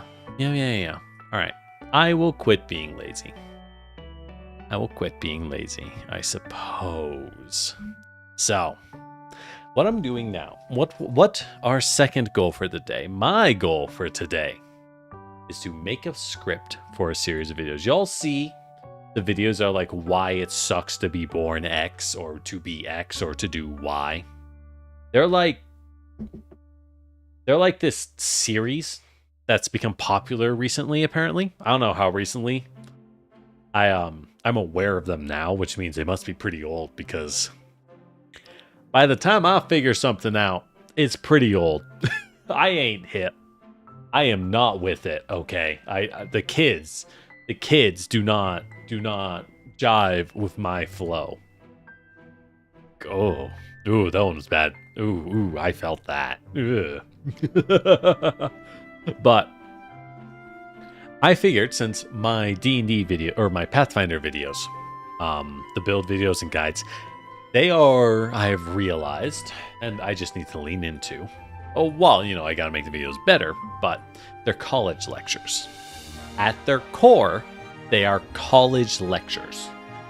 So, having short, lightly animated, and kind of cute joking videos, I think are a really good way to break that up. Have a second system, have a second set of options, and, something that I can give to an editor, ask that they create according to the script. Like, I'll do the recording and stuff, but let them toss that together. And then I just get it. And that helps really increase throughput, because my biggest problem is I just can't make that much, right? A one-person shop is very finite in how much they can produce, practically speaking, especially as like a third hobby. Third or fourth hobby, right? It's slow going. And I do feel that. I feel that it's slow going. But hey. So yeah. So basically, with all that said, that was a really fancy way to say, hey, welcome to Why It Sucks to Play Bard. I'm thinking to do this because I just made a Bard build video. And by just, I mean 3 weeks ago. Oh God, it's been 3 weeks. Oh God, I'm so slow. I have 6 videos. I have the assets for 6 videos ready, but I am been too lazy to do the recording. And because I haven't done the recording work, I can't do the video editing. I'm not good at this. I am truly an ideal, a pinnacle of creation. Oh, lordy lord. So it goes, I suppose. So it goes. All right. With all that said, my goals here are to hit like 5 minutes. I want this animation to be very short, It's not like fully animated. The animation tier is like, I'm thinking I'm taking the assets, the art of like the basic characters, like the iconic bard art, and we will drag him across the screen in my bad MS Paint worlds, right? Just the ugliest thing imaginable. Which is fine. Which is fine. That's all we need.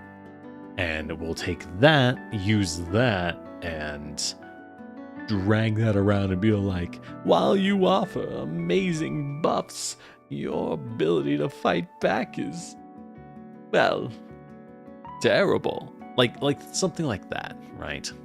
That's what I'm thinking. I'm aiming for 5 minutes, which sounds like a lot, but in terms of narration, is like maybe 500 words. If we were simply reading, 600 words. But with it being a dramatic reading, you know, a comedic reading, it's way less than that. It is way less than that. Let's make this. Screw it, we'll make it bigger.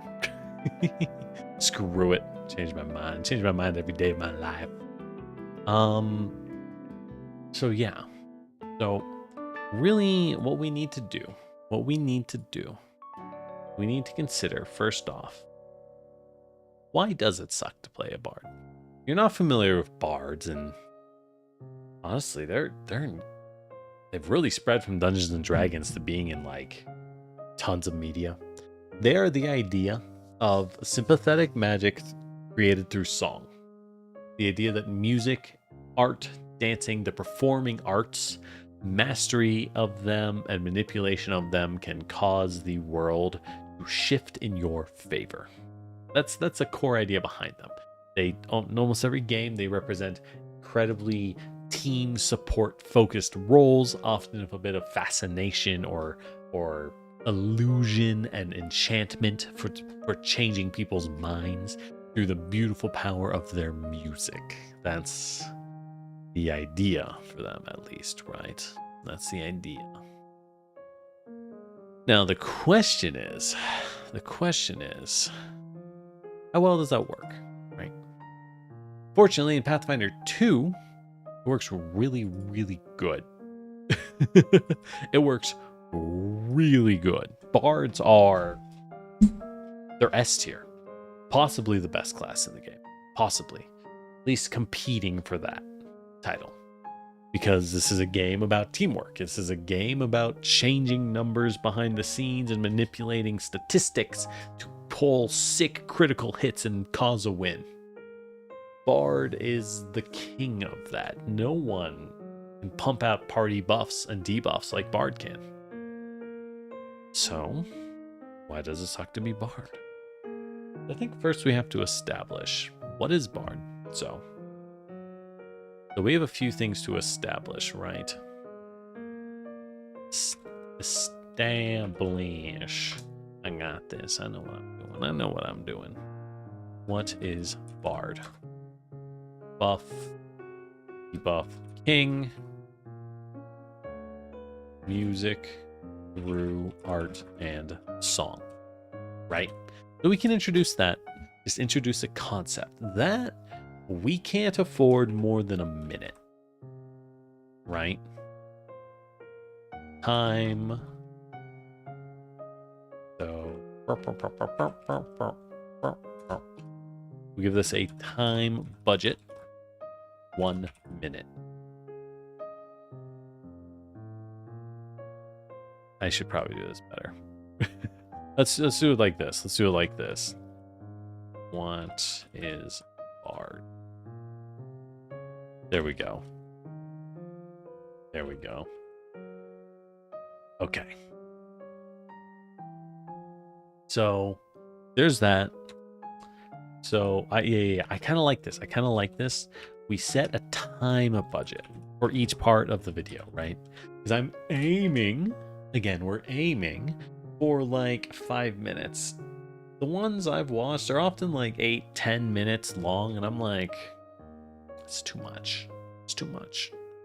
I think being a little shorter and tighter and snappier makes more sense. I think that's a better goal.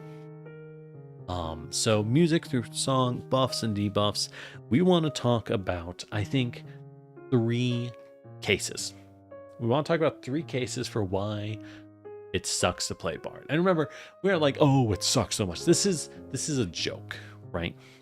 You'd be like, oh, it sucks. Because my idea is we go, oh, your powerful music does X, but leaves Y on the table, as it just shows the Bard getting wiped out, right? Like big wiped out. And it's very hyperbolic. Reality is like, okay, well, just don't fall in that situation. You're good. And the answer is yeah, but if you want nuance, you watch the build video. If you want nuance, you watch the build video. That's the idea. That's the goal. Can we make that happen? I don't know. But I'll try. I'm sure the first couple of these will be pretty bad. I'm sure the first couple of these will be mediocre at best. That's okay. That's okay. We only get better by failing, after all. Yeah, you might say, generic, why don't you just work hard and succeed? Nah, screw you. I still need to find a video editor anyways. I have someone in mind. I know someone who might be available. Maybe. But either way, we gotta figure this stuff out first, right? What's the point of finding an editor if I don't have a script? If I don't have assets, I don't have a script, I don't have recordings, there's no point in getting an editor. No point at all in getting an editor.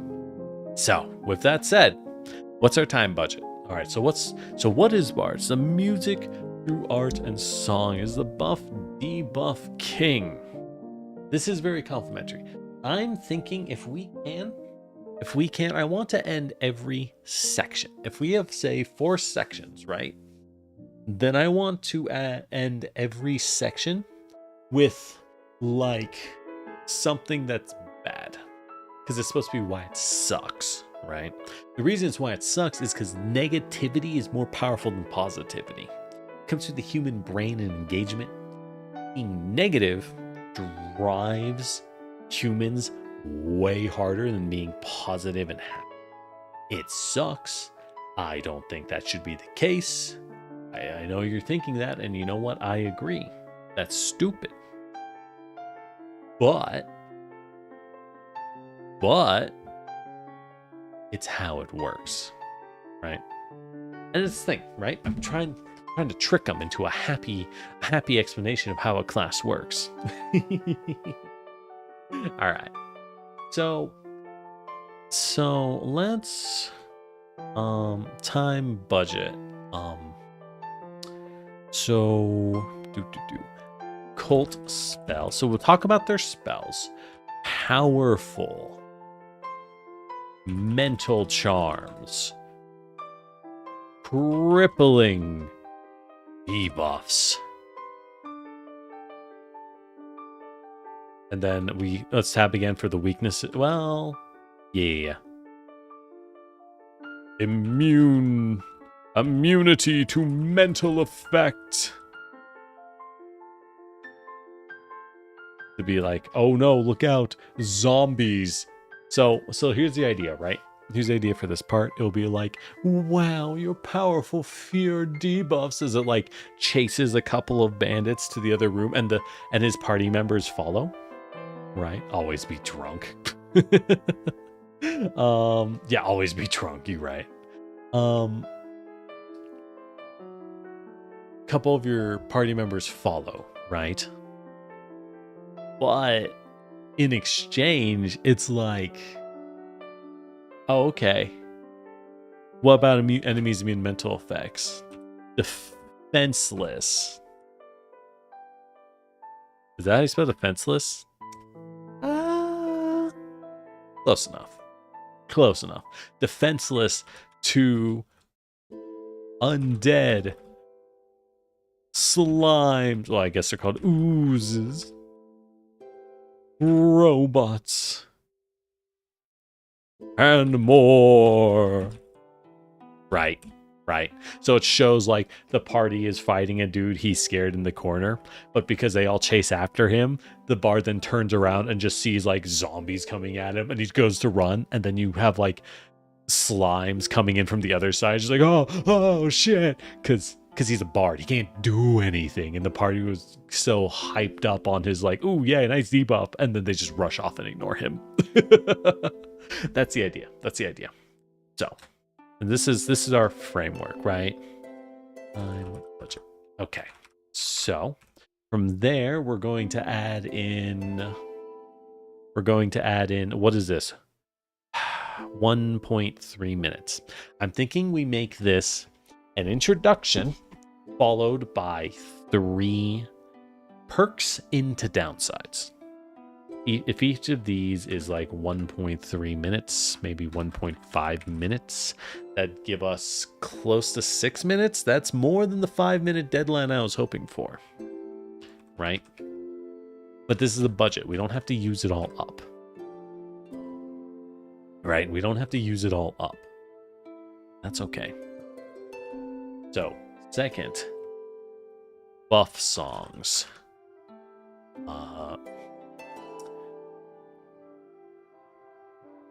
Giga Chad party buffs.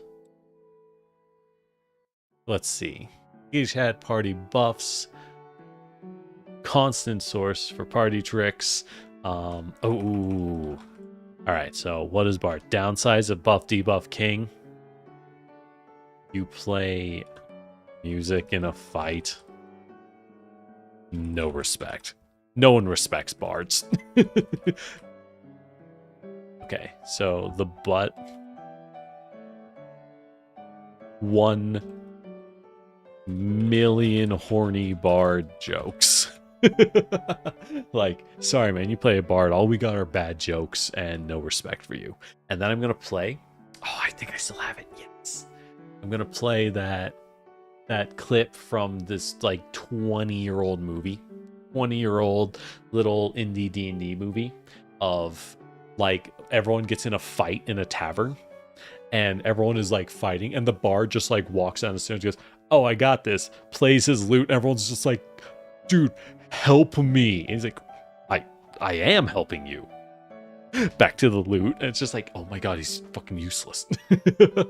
So with that said, for the buff songs, Giga Chad party buffs, so we have some downsides, right? 1, this is a legitimate downside. It's action heavy. You can't move. Bards are statues in combat. This is an actual reason why it sucks, right? Always doing the same thing. Shockingly boring. Same rotation. So because again, this is exaggeration, right? We're like, well, you always play the song and cast a spell. You never move, you never strike, you never get to rescue damsels. Bard's just in the back, like, hey guys, the party moves away, you're doomed, right?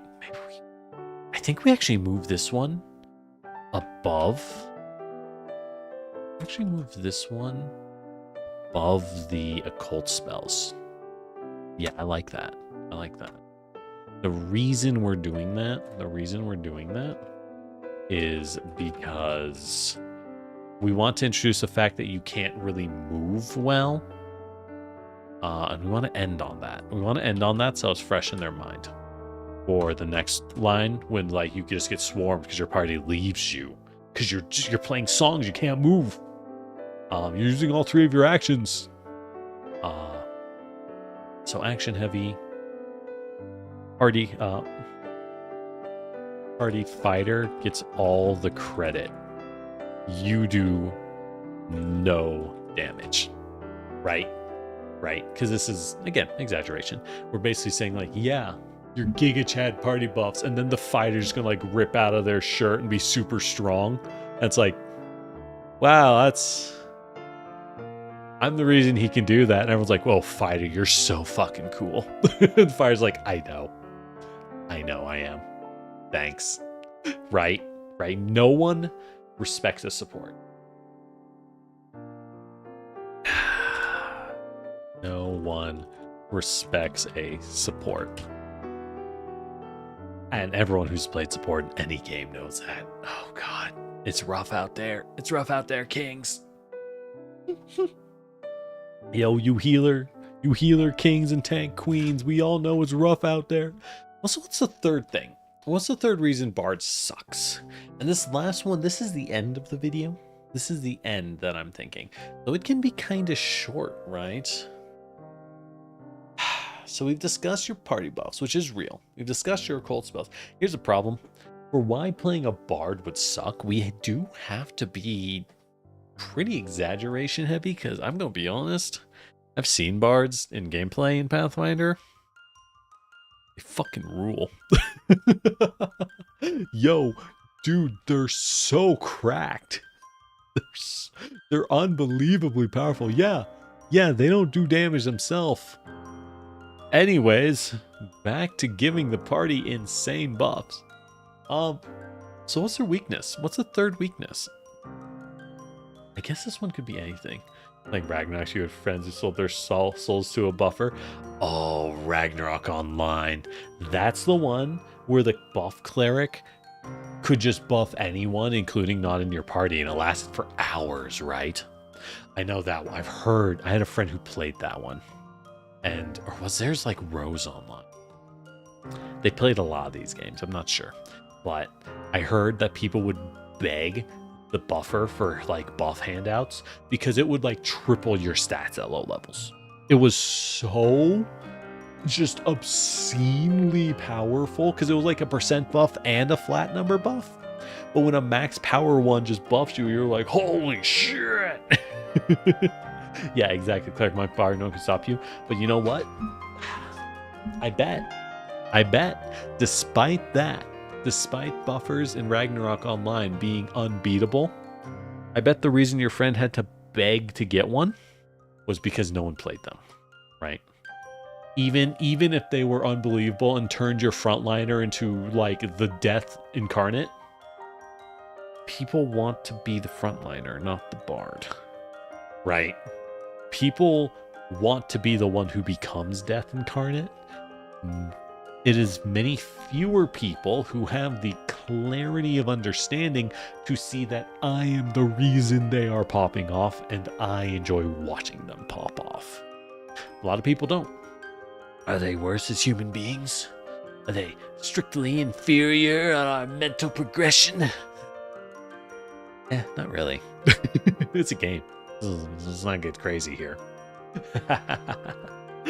But yeah, so it goes. MMOs have always been interesting with support because MMOs are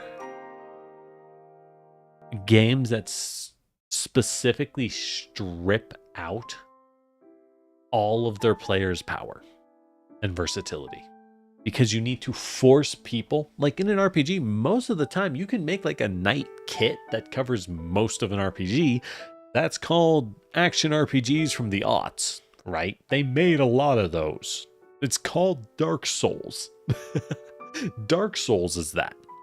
To make an MMO work, you need to take every possible aspect of design and then cut them out of kits so that you can paste them into other kits and only those kits, right? We need Cleric, Monk, and Bard to do what no one else does, and the Cleric, Monk, and Bard need to be worthless outside of what they do for buffing. Because it's an MMO. We're trying to force you to interact with other players and group up. Always interesting. MMO design is fascinating. So hard to do, though. So hard to do. Which is why every MMO's balance falls apart.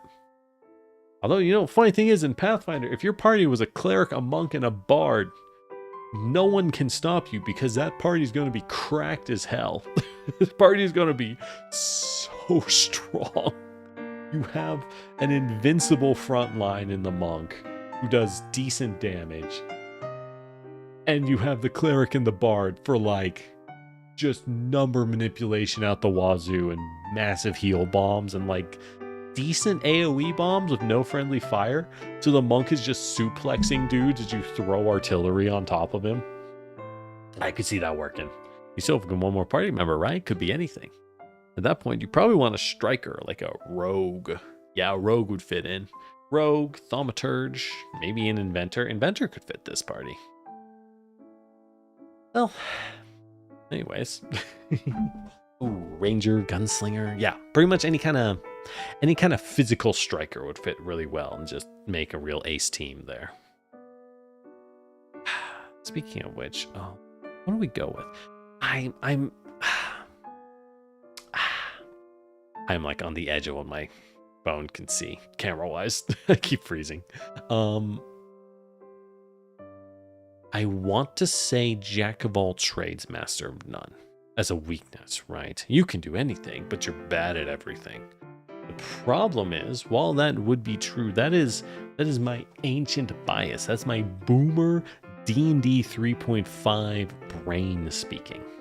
In D&D 3.5, Bard was considered kind of bad because it was a buff bot that was a jack of all trades. It could spec into a lot of things, but because 3.5 was a game of hyper optimization and min-maxing, where you giga dumped everything but what you do, and like created the strongest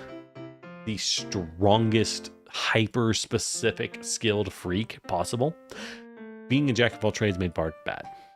But in Pathfinder 2, Bard is like pretty focused actually.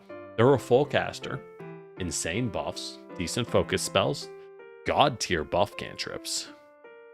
They're not the best at using spells, but as an occult spellcaster, they're okay. They're okay.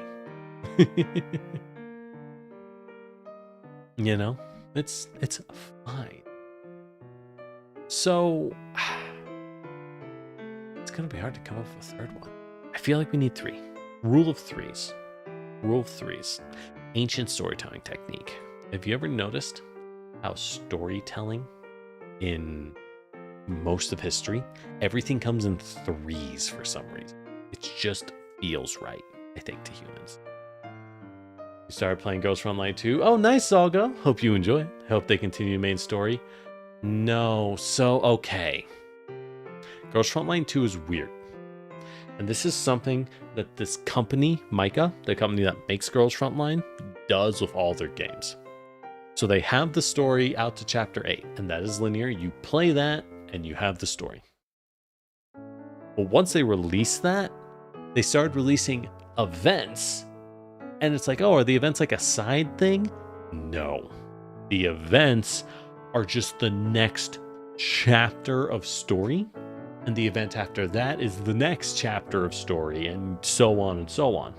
We have had 4 or 5 chapters worth of story in the events, but the events expire, which really sucks. In theory, they'll put the events back into the game at some point so you can play them and get the story. But there's some huge downsides to that. One, how are you supposed to know when an event takes place, right?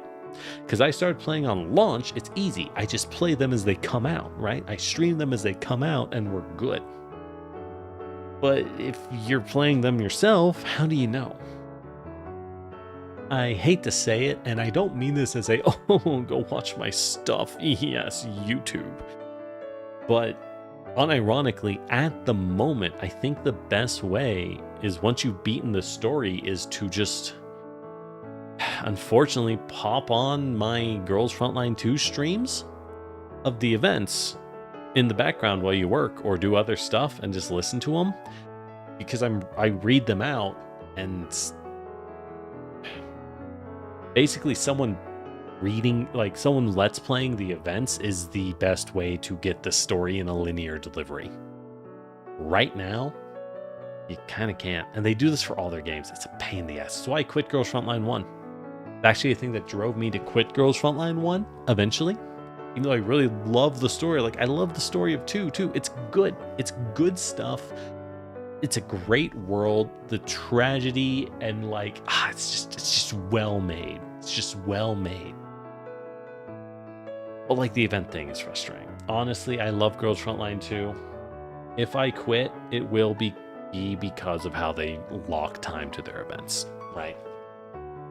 If I end up being forced to miss too much stuff, I will just rage quit.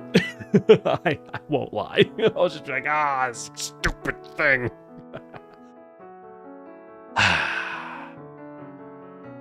Well, that's a concern for tomorrow. That's a concern for tomorrow. Let's move myself over a little. There we go. Good enough. All right, so with all this in mind, I still need a third weakness. Being a jack of all trades isn't really a weakness in Pathfinder 2e. It's actually kind of good. It's actually kind of an upside.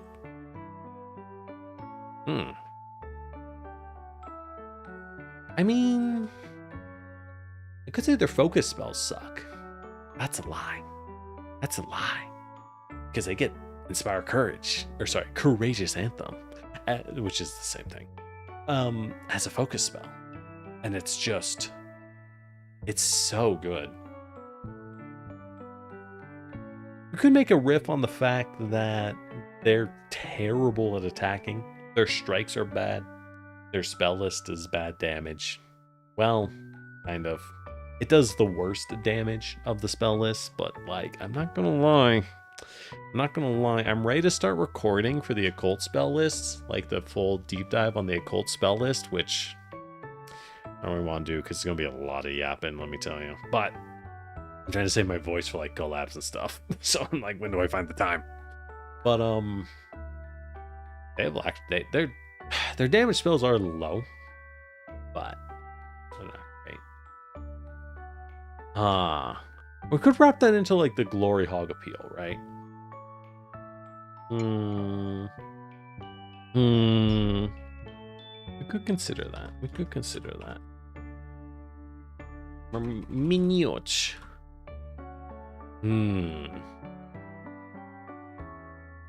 Glory Hog. Terrible damage. We already covered bad mobility. Covered terrible damage. Because like you can make a smart bard. Think about playing the first game so you can understand the story better. That'll be a tough one. Zalgo, for Girls Frontline 1. It's a good game, don't get me wrong. And there's really cool stuff in it. They're actually wrapping up the story. Problem with that is it's a lot, man. It's a lot. And I don't know if all the events are available to go play them because the story is in the events. A lot of it. But I quit years ago. When did Arknights come out? 5 years ago. God, Arknights is 5 years old? For a significant chunk of my life. And yet there are no other good tower defenses still. It's the only one. The only one, baby. But I mean, you could. Look, it's free. The worst case is you go, I don't like the gameplay, and you quit.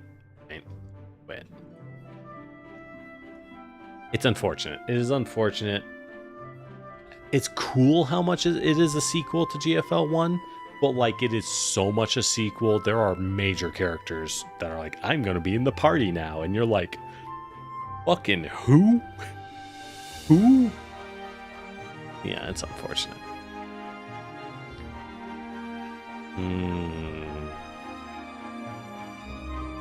Terrible damage. Limited spell slots. We could. Ooh. That's a good one you could ham on. The fact that your spell slots are limited as a prepared caster. That might be a decent one to do. Maybe. You see why I was trying to buy time. and not start script writing. It's hard. It's hard, but this process is terribly important. You can't skip it or you'll get a bad product.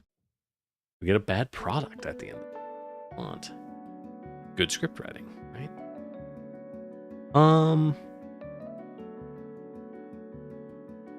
Should I even put my face in this? Or I guess if it's animated, we shouldn't do that at all, right? Just let the MS Paint drawings carry it. Let the MS Paint drawings carry it. Oh, I guess that's fine. I guess that's fine. Yeah, so if we're talking occult spells, we can talk limited spell slots. We could talk about being spontaneous as a caster. No, I think spontaneous caster isn't really a downside. Oh, thank you, Zago. I'm happy you've enjoyed some of my streams. That's more than enough for me. We might be small, but I think those who find me are like, ooh, this is nice. We'll figure out the rest one day.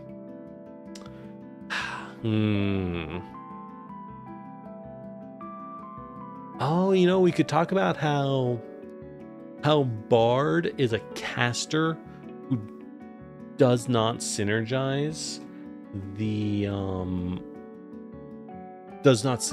with other casters. Like, Bard provides number buffs, which is actually not great for Wizard or Cleric or Druid. I guess Druid is pretty good for Bard because they cover opposite things. But, like, you can help your party, but you can't really buff your casters. All you can do is debuff the enemy, which is usually good enough. Your goal is to become a voice actor? Oh, very nice. Very nice. You got a tough one ahead of you, buddy. You got a tough one ahead of you. Good luck. That's all I got, you know? I really respect voice actors. I can't do an accent to save my life. I'm actually very linguistically poor. In fact, I have this weird-ass natural accent, which comes from no one in my family or in my region. I just talk really weird. So the way I speak is actually something that I essentially self-trained myself to do to sound more natural, because like God, when I'm tired, I just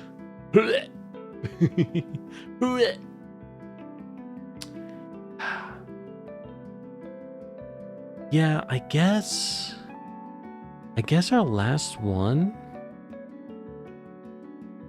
We could talk about illusion spells being kinda inconsistent. But I think that's too meta. I want to keep this more in lore, more in world. Right? More in world. But I guess with that, we talk about the buff spells. And he's like, well, at least my buffs are good. And the wizard's like, thanks for the buff. You added 1 point of damage to my fireball. And then he throws it, and we see a number that pops up that's like 86 plus 1. Oh, 87, not bad. It's like, oh, my buffs don't really help casters. Oh yeah, are you Batman now, Coco? I'm Batman. You know, we were talking about Batman earlier, funny enough.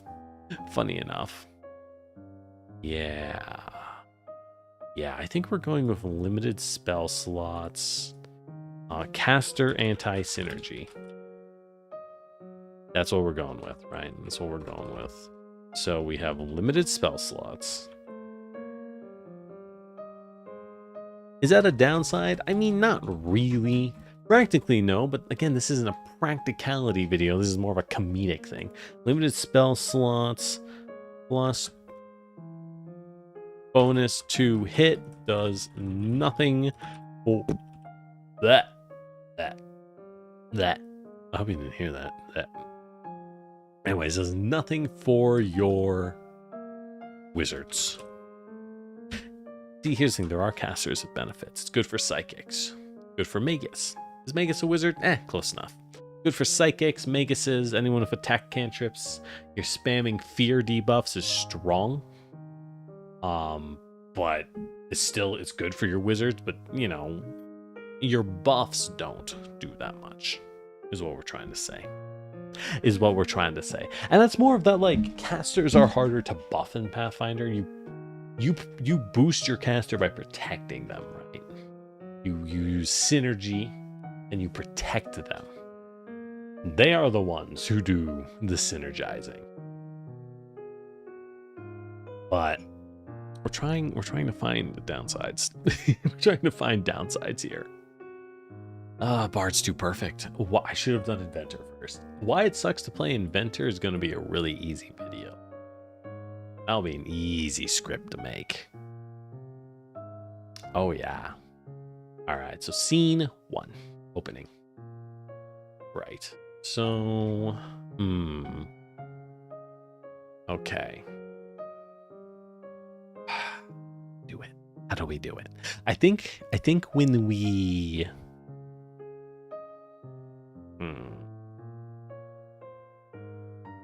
I think when we do this, we want it in first person, well, second person. I refer to you as you, right?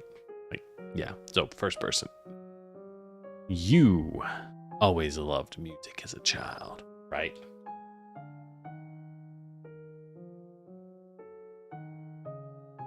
From an early age, you scorned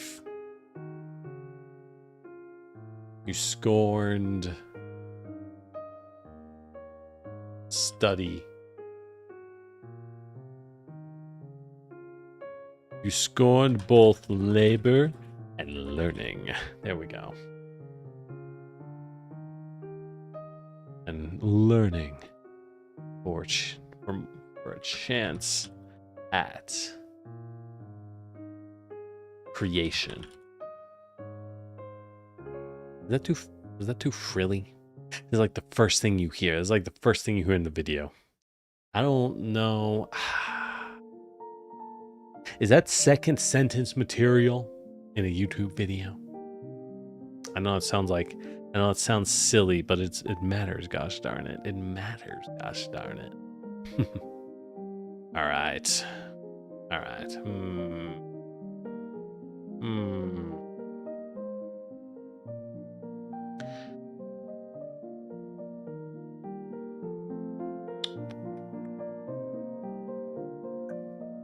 Both, instead of labor and learn, I kind of like labor and learning because it's they both start with L.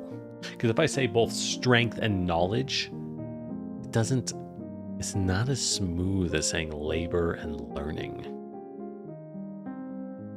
For a chance at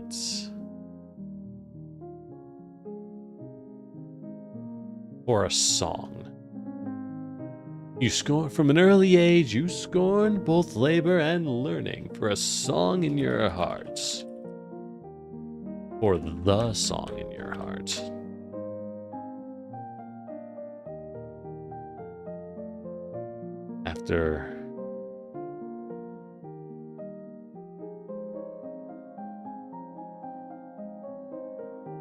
After long evenings, plucking lute strings, and longer nights, writing drunken lyrics. It happened. What happened, you asked, right? What happened?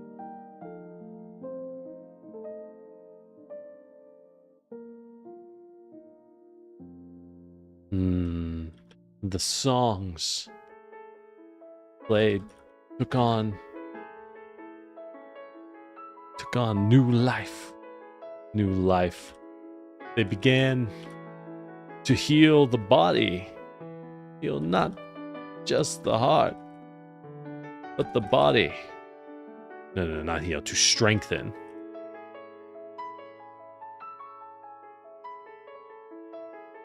But the body and mind,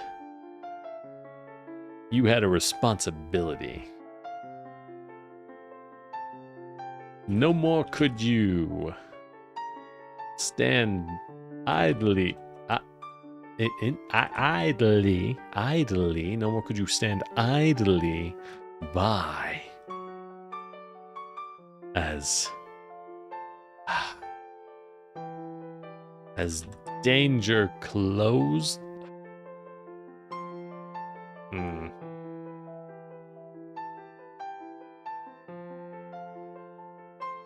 No more could you stand idly by as no longer could you stand idly by as a damsel in distress. And idly by as the world collapsed. Collapse, that's a dramatic word. Now, you had a responsibility. Ability to save us all. Make it kind of superhero-y, right? Make it kind of superhero-y. Are we ending this again? We're ending this with music, buffs, debuffs. Right. As a bard, your songs empower all sorts of warriors. Warriors from across the land.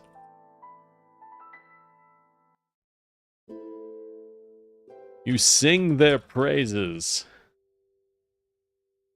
And you sing their praises and spur them onward.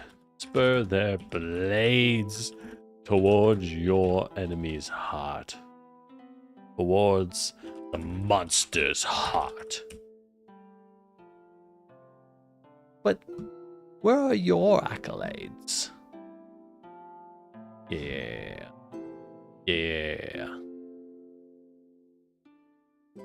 Your accolades. Is that too highbrow? Is the word accolades too highbrow for a stupid YouTube video? Hard to say. Oh, hey, Frost. Thanks for the stretch. It might be. I don't know. I think I kind of target an audience that can accept the word accolades. And if we're doing D&D and Pathfinder for our audience, I think that's a crowd that would like the word accolades. They're, you know, they can use it in their role playing and sound fancy. Or they can use it to sound fancy and be all full of themselves. Yes, sing my accolades. Yeah, sure. Alright, so what are your accolades? After all is said and done. You're still... After all is said and done, the wizard finds their... The wizard finds his... Wizard finds the universe's secrets. No, discovers the truth behind reality. The warrior. We'll say, the fighter. The fighter rises. The fighter rescues the princess. Rescues a princess climbing the ranks of nobility. The rogue. The cunning rogue. Sneaks away with more gold than they can handle. With more gold. Gold. Or with the gold. Glimmering into the night. But you You're still on the stage. You're still on the stage at night. You're still on the stage, enduring drunken jeers. Drunken jeers and demands to play Wonderwall. There we go. Let's play Wonder. God, what drunken song do they yell at you to play at the concert now? Play Wonderwall. I don't think it's gonna work. I don't think it's gonna work. What do they do now? What's I don't know. Y'all know a good song that would, like, the drunken crowd would yell at a dude, you know, playing on the street to, like, play.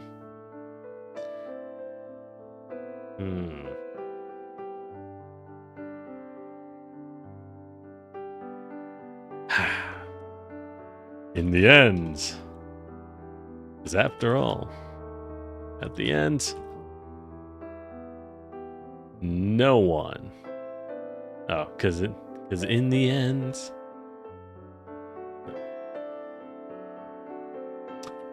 where the end, no one credits their support. There we go. There we go. I feel like that's a good opener, right? Right? That's a decent opener. Yeah, we can work with that. We can work with that. Is that a minute? That seems longer than a minute. All right, hold on. You always loved music as a child. From an early age, you scorned both labor and learning for the song in your heart. After long evenings, plucking lute strings and longer nights writing drunken lyrics, it happened. The songs you played took on new life. They began to strengthen not just the heart, but the body and mind. No longer could you stand idly by as the world collapsed. Now you had a responsibility to save us all. As a bard, your songs empower warriors from across the land. You sing their praises and spur their blades toward the beast's heart. Monsters is no good. Where are your accolades? After all is said and done, the wizard discovers the truth behind reality. The fighter rescues the princess, climbing the ranks of nobility. The gunning rogue sneaks away with the gold glimmering into the night. But you're still on the stage, enduring drunken jeers and demands to play Wonderwall. Because in the end, no one credits their support. It's not a strong ending. We need to improve the ending. I like it. I like it. We can do better. We can improve this.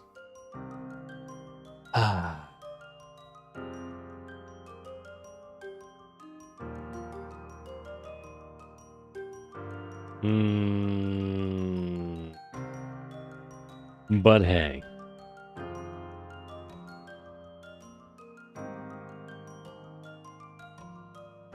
At least you got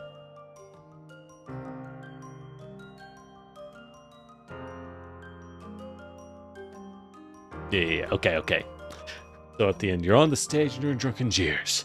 But hey, at least you got barmaids.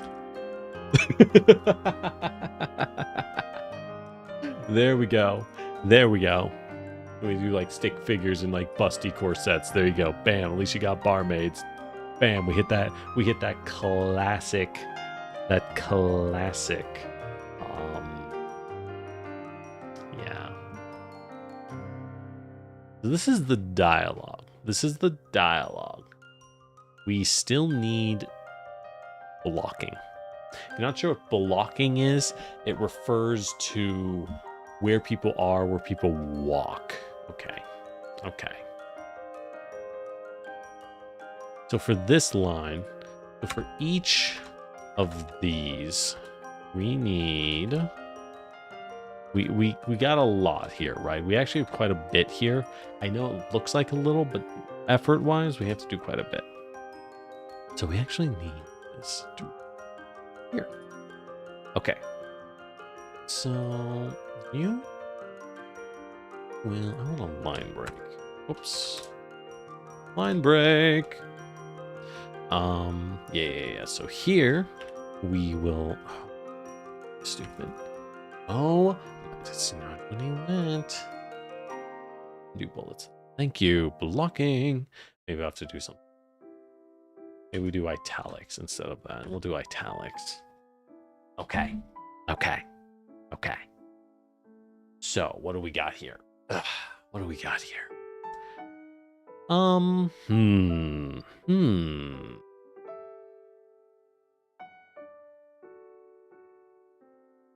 Do like tiny baby.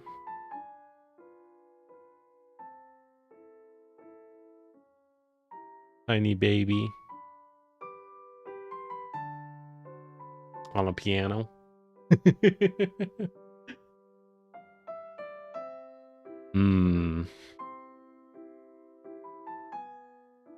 I suppose we're kind of going for like a poverty vibe, right? You loved music because you saw a dude playing guitar on the street corner. I think that's the vibe we're going for, right? Yeah, that would work well. Not tiny baby, small child walking, turning to gaze at dude with walking towards stage left. Stage left. Turning stage right. Gaze at dude with guitar. Facing stage left. Standing on stage right corner with money hat. All right, so here, oop. So here, what do we do? So taking on the new world, child holding guitar, plucking away. How do we show magic?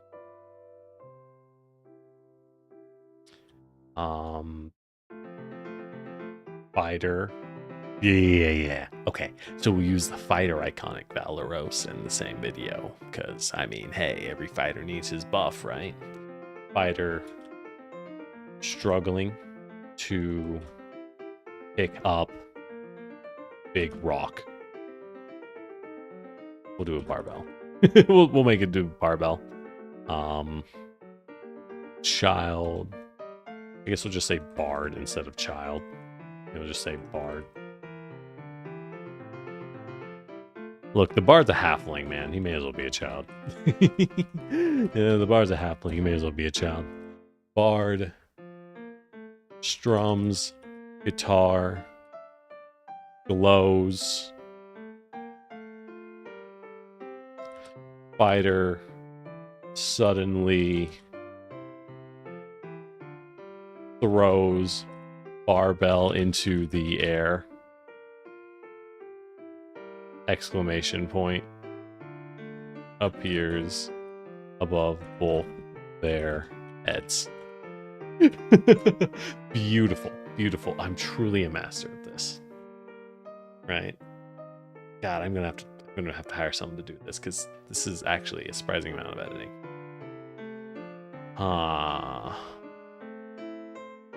Is this? I mean, well, 4 small sets. 4 small sets for 1 minute. Is that bad? Pretty fast. None of these are hard, though. None of these are hard. To someone who actually knows what they're doing, none of these would be very long or difficult.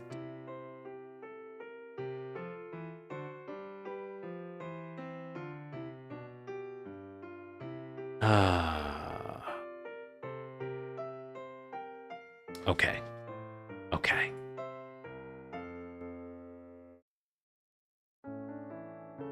Show party. And they'll be on stage left. Facing stage right. Bard glows. I don't know. How do we represent music? How do we represent music? Bard music note floats up from them. Fighter strikes down evil guy. Runs over to tied up princess. Runs over. Stage right. Right. So the party faces left and moves right. You generally want that for a more sense of progression. People in Western environments, they are used to the idea that progress in reading is left to right. So it's the same thing with like side scroller games. Left to right is the standard. So in that sense, you want to show the party moving forward, they move right. If you want to show them moving back or falling back, they move left. To tie up princess.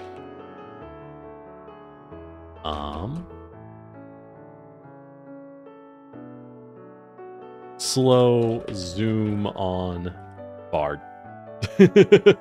Slow zoom in on Bard. But where are your accolades? Fighter runs past Bard. Stage left. Stage left. Fighter runs past Bard, holding princess.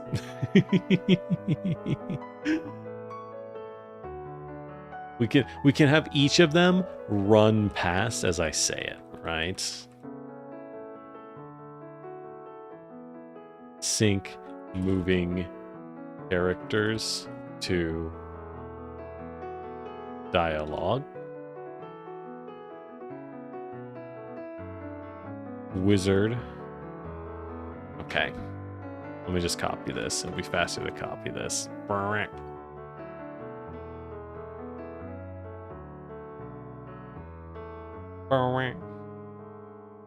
Okay. So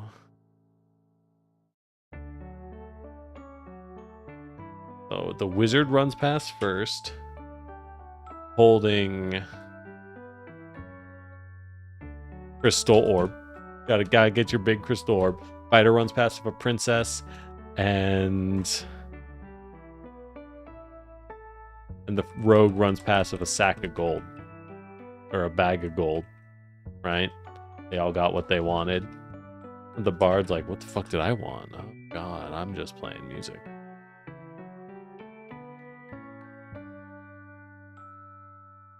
Zoom out. Bard is in middle of stage. 2 beer bottles fly onto stage.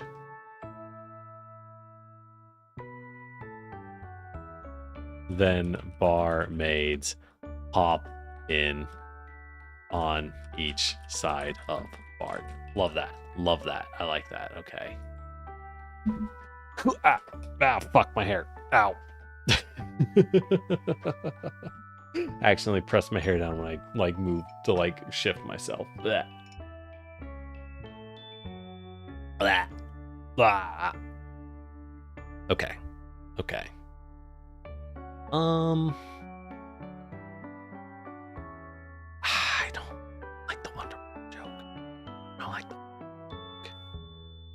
I don't like the Wonderwall joke at all. Bop, bop, bop, bop, bop.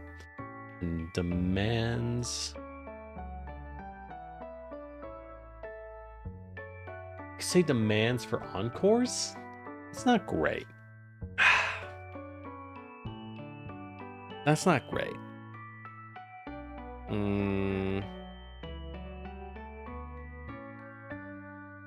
It's like an encore means they like what you're doing, right?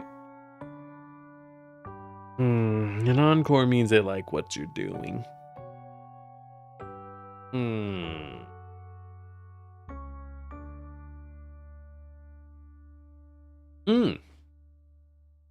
Enduring drunken jeers and ticket scalpers. We all hate ticket scalpers. That's also weak. That's too modern. It's too modern of a thing to point out, you know? It'll take me 3 hours to write a 5-minute script. It might.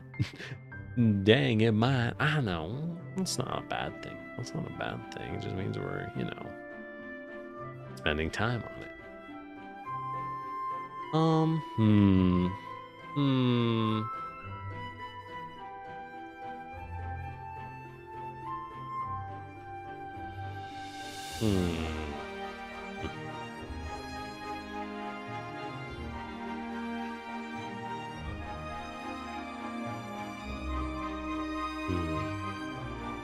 How do we do this? How do we work with this, right? Doing drunken jeers and broken strings. There you go. There you go. Okay. Okay. Why are these gaps so big?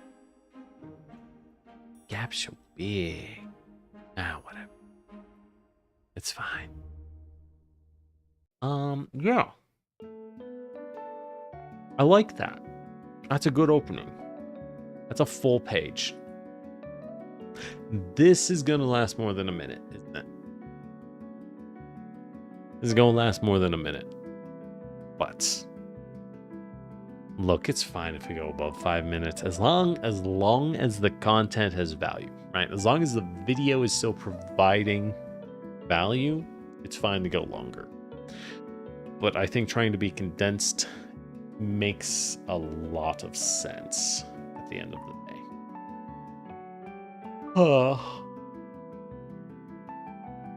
Hard to say. Hard to say. Okay. Right. So, with that said, we have our buff songs. So the zombie fighting. Go to scene 3, actually. Zombie fighting can go to scene 3. This is scene 1, the opening. Scene 2, reason 1.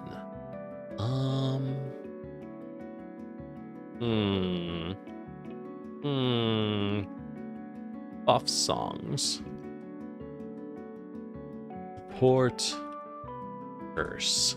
The support curse. Yeah. And in that case, that means scene 4, our final scene, is going to be caster isolation. Oh my god. Wait. Wait.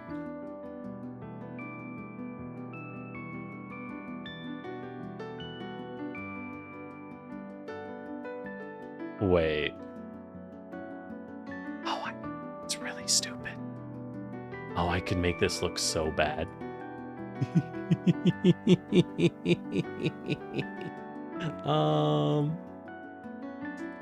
Oh, I can make this look so bad. All right.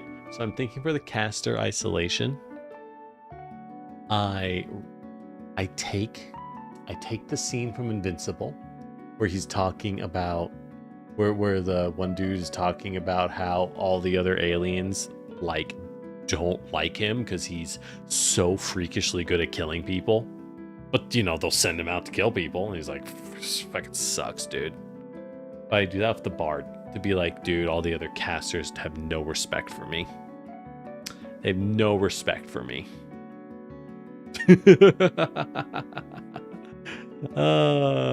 Yeah, that's a decent plan.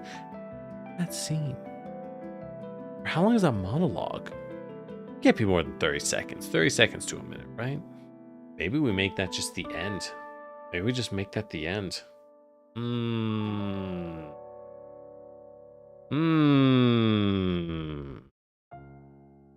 Okay. Okay. I'm gonna have to watch that and rewrite that. I have not actually. I'll be honest, I have not watched Invincible. Where would I even watch it? Still on, what is it even on? I don't have like streaming services is the problem. Isn't it on like it's something weird? On Amazon. I don't have Amazon. Yeah. I mean, I could always just find it. Know how it is, but life is hard, okay? Life is hard. Ooh. I got the setup I need to do this well. I think that's a good plan. But all right. As a bard,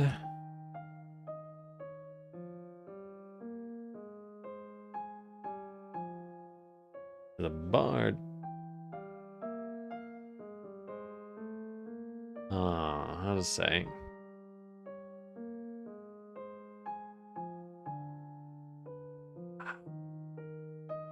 Marshals, like fighter, such as fighter, adore you. But wizards, your many buffs don't do very much for a caster. Many buffs don't do very much for a caster. And while you can bring spicy debuff spells, that doesn't mean much. So can they. Get used to loving meathead physical parties. And abandon your hopes of wise spell-casting discussions. There you go. That's kind of bad. It's not great. But I think ending on the invincible thing is a great gag. I think that's a really good gag. I like it. I was thinking putting in the Dead Gentleman Productions clip that I have in the Bard build video, but if we're doing the Invincible clip, then we don't really have time for that. We don't really have time for that. Okay. That's something to think about. I think that'll be fine.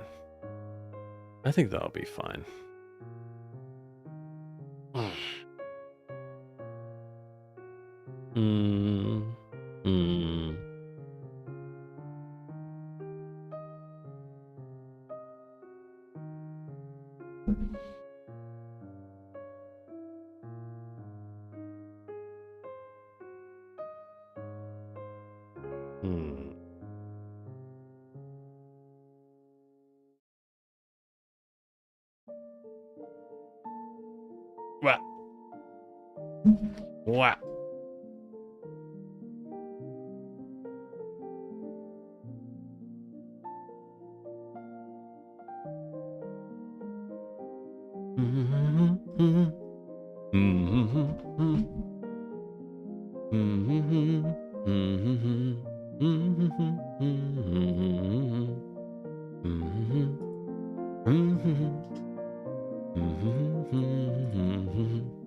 Okay. All right. This is good. Too much thinking. Got my head hurty. Thinking over. We still have 2 more sets to make, though. And then I have to get about to the grim work of making. Now, the good news, all these line reads, they don't have to be in order, right? I don't have to do it all in one take. That is nice. That is nice. All right, so what are we showing here? First off, we want to show party buffs and how it results in the fighters getting credit and you not. Or the curse of support and action heavy speed. Curse of support. Right.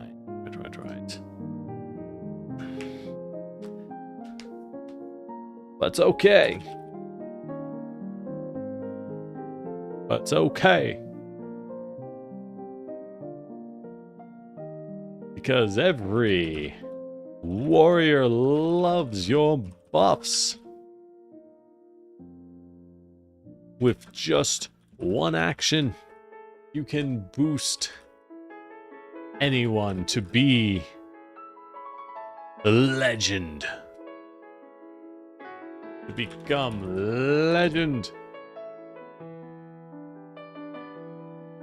But what does that mean?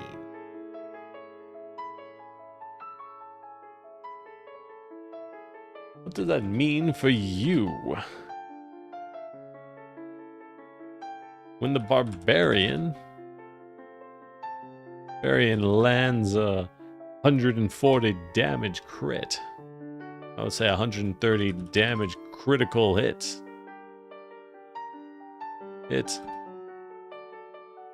Do they celebrate your music? Or their giant axe?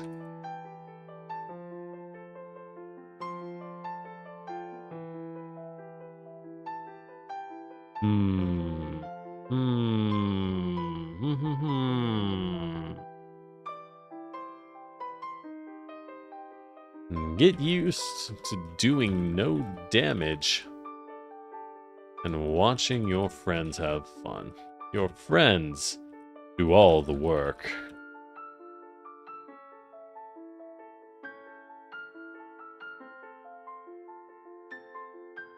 But no matter what, you make sure you keep playing those songs. I hope you weren't planning on moving in a fight. Because the gang needs you to spam buffs and spells every round. Every round, or now, or today. No, now and forever.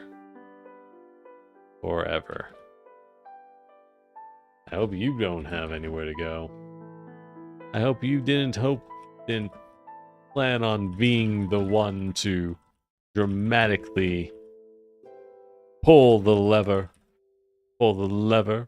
steal the Chaos Emerald, or slam the door shut. You don't have actions for that, buddy. You don't have actions for that, buddy. Hey. There we go. Yeah. That makes sense. But how do we block that? What do we do blocking? That's the real question. And the answer, I don't know. I don't know how we do blocking for that.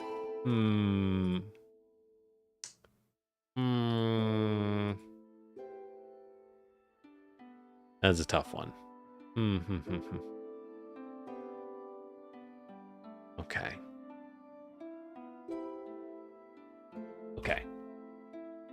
Show fighter, barbarian, rogue, throwing you in, showing Throwing Bard into the air. Hip, hip, hooray. Right? Like a hip, hip, hooray! Because they love you, right? Right.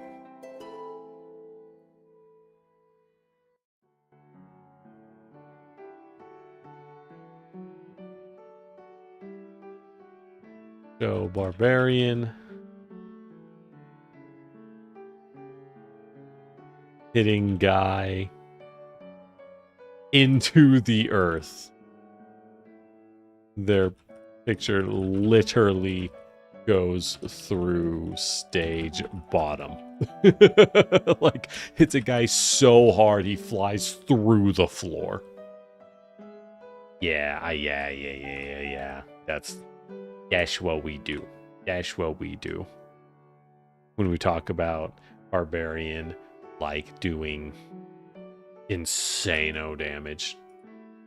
So I want that to be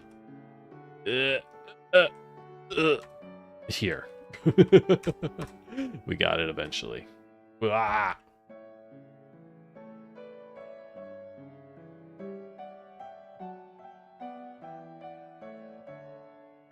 Okay. All right. And for talking about the Bard having to do the same thing, show Bard stage center with chef's hat, juggling frying pans on both sides. Chef's hat and stoves on both sides. Juggling frying pans on both sides as they play music notes through a whistle. You know what's really funny? Almost no bard in Pathfinder or D&D for that fact actually plays with like a lute or a guitar. Any instrument that takes two hands is inherently hyper suboptimal for bard because those take your hands, right? You could be using a whistle or a kazoo.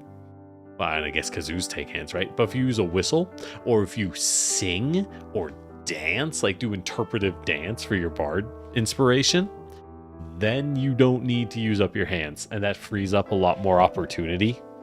It's one of those things that doesn't really matter, practically speaking, but it's a micro optimization that's really funny, because what you think of when you think of bard is actually kind of not how they play, right?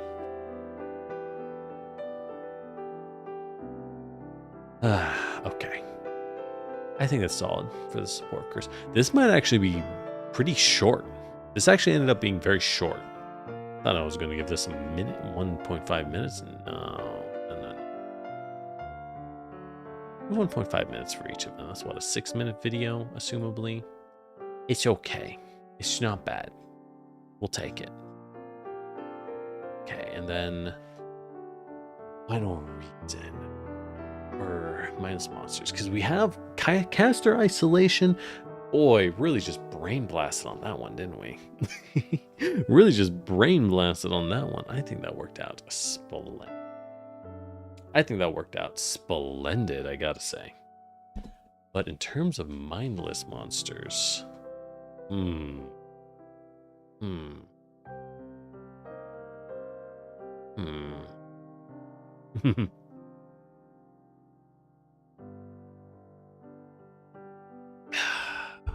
All right.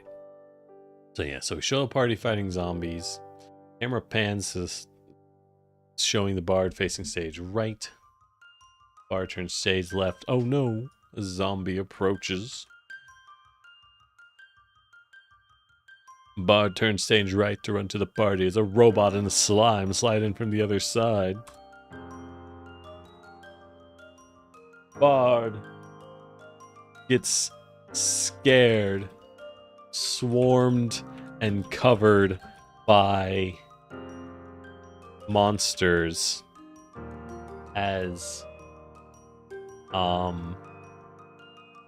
crap, as generic death screams play quietly in the background.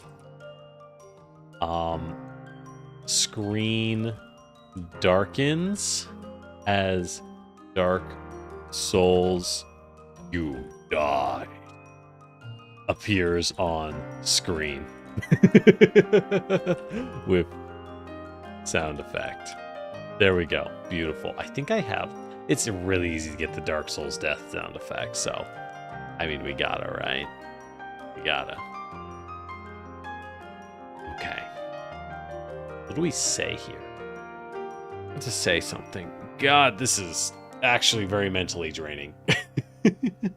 Who knew? Who knew the creative process was kind of difficult? Weird. Weird. They should tell someone about that. I had no idea. Oh, anyways. Okay. So, what do we do here? What do we do here?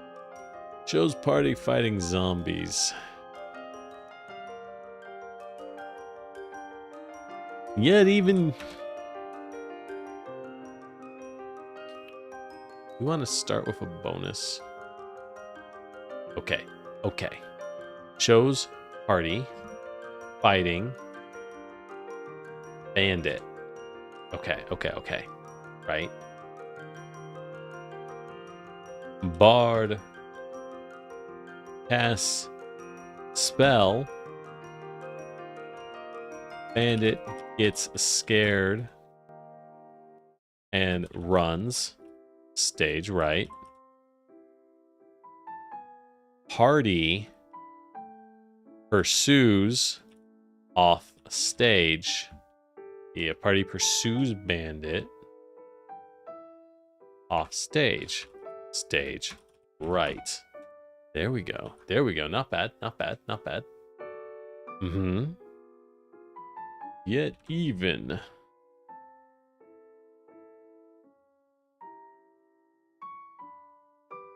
Despite how immobile and action heavy you feel, none can deny the sheer power of your mind magic, of your debuffs and mind magic.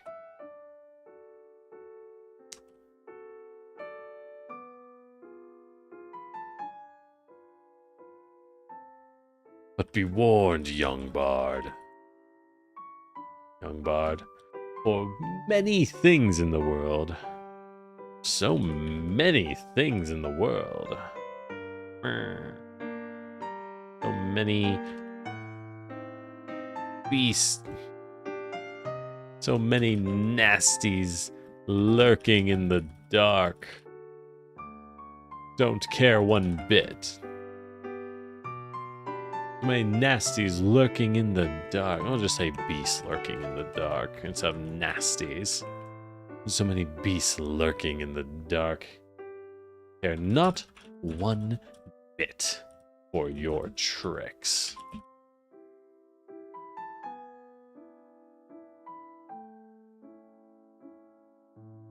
The mindless undead. Ever present. Oh, yeah. So the mindless undead. Ever present in an adventure. And adventures are completely immune. Immune to your mental magic. Your mental magic.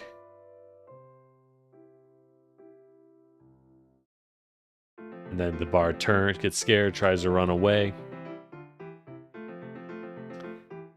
Not to mention oozes, robots, golems, and more.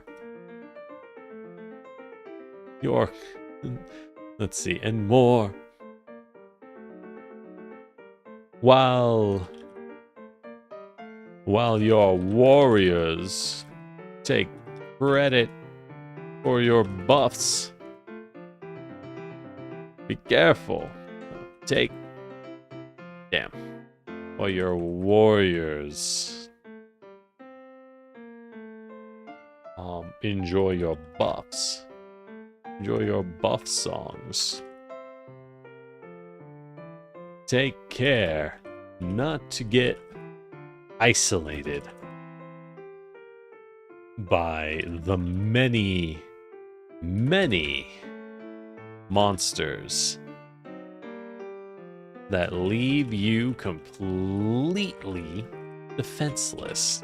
Now, is that an exaggeration? Absolutely. Absolutely. I need one thing. Give this a thing too. Basic outline. Then we will also have a legend. I want a legend.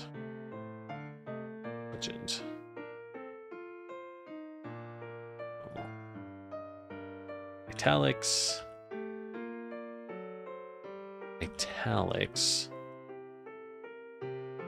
Walking description. How to edit the video. Graphics. And what are these called? Bullet point. For the bullet point, that is red dialogue. God, I think I picked the single worst way to write a script that makes no sense. No sense whatsoever. But whatever, I could get rid of the bullet points, honestly. But I do want something to differentiate them even more than just the italics. Italics are not enough. All right. Completely defenseless. All right. I think that's fine. It's pretty short. I do want things to be short. While your party chases enemies, abandoning your low mobility butt. Your low mobility butt. Take care not to get isolated by the many monsters that leave you completely defenseless. Happens very often when you think about it. Sounds good. When you say it, it makes you think you have problems in your mind.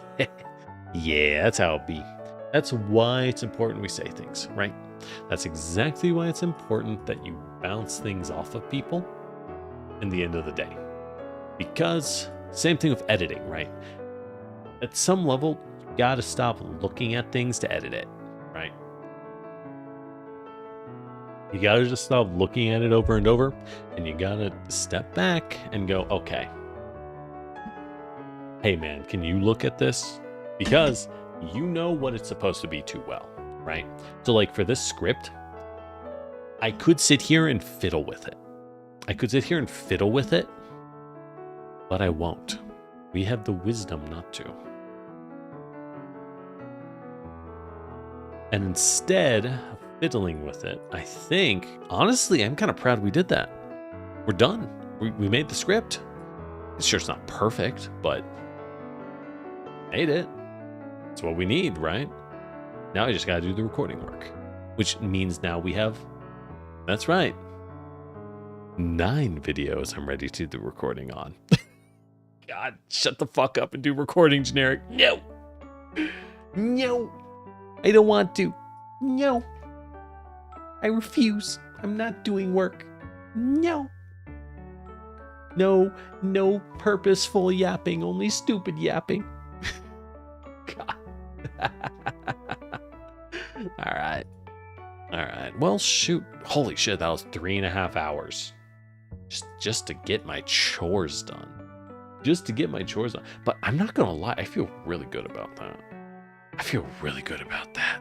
Corey no longer recognizes it. Well, that's the problem. We still have streaming and stuff. I can't go that hard. No. Nah. Also, like, I'm just saying, Oblivion launched, like, recording. Did you know the Oblivion remaster just came out? Also, I heard that French RPG, Expedition 33, is like a masterpiece. Apparently, it's really good. Really good. I'm just saying. What if in my free time I didn't record or stream and I just played RPGs? What if I just played 4 80-hour RPGs in a row? Oh, yeah. Ooh, that sounds like a good use of my time. It sounds like a good use of my life, my limited lifespan. Hell yeah, let's go. Let's go. All right. Wow, that is... You swear when I saw it, I should have stopped mod the game and let it in peace. No, more mods. More mods. It's true, I can't play Oblivion yet. There's not enough mods. Well, the funny thing is, I honestly was kind of like, should I stream Oblivion? I'm not going to lie, it's Oblivion. And, fun fact, I've never played Oblivion. I played Morrowind, and I've played Skyrim. I never played Oblivion. So, like... Now's the chance. I'm just saying. Why do recording work when I could do a Gorilla Oblivion stream? Yeah, it's a great idea, right? It's a great idea. God, Bethesda games are so funny because they truly are so much fun, and they're also truly kind of bad. They're kind of bad. I'm not gonna lie. That's not why I wanted to kill this. There we go. There we go. So how do we go to? Let's just go back here. There we go. But yeah. Like, I don't know. I need to do the recording. It's just, I've legit been lazy. I was going to yesterday. Yes, yesterday, Wednesday. I really was like, oh, sorry, I can't play with y'all. I gotta do some recording work. Like, I gotta be a good little girl and do some recording. Oh. And then I was sitting on my computer. I was like, oh, I should set up. God, I'm tired. I'm just gonna go lay in bed. And then 2 hours later, you know how it is, where it's like, yeah, let's go take a nap. Oh, no. What happened? And then it was all gone. All evening was gone. I was like, well, it's like 10 p.m. I ain't gonna do recording work now. Nah. So we got nothing done. Long story short, we did not work. Shockingly, I know, shocking to all of us, let alone me. No, we didn't get anything done. Who's a scoundrel? Yeah, exactly. Who stole my time? What devil me looking up from playing Total War Warhammer, playing another Lizardman Kislev campaign for like the 7th time? Where did my day go? Someone's taken away my free time. I was going to be productive. What happened? Oh my god. We're under attack. Cossars. No one could have predicted this tragedy. Yeah, that's how I feel. That's how it be, right? Ooh, yikes. All right. We do have a collab with Lorelei the Raven tomorrow, though. So, cause I'm trying to not stream as much on Monday. I used to do Sunday, Monday, Tuesday consistently, right? Because I think 3 days is a pretty good amount. It's a pretty good amount. But because I play cards on Monday, so I'm trying not to do too much with that, right? I try not to do too much with that.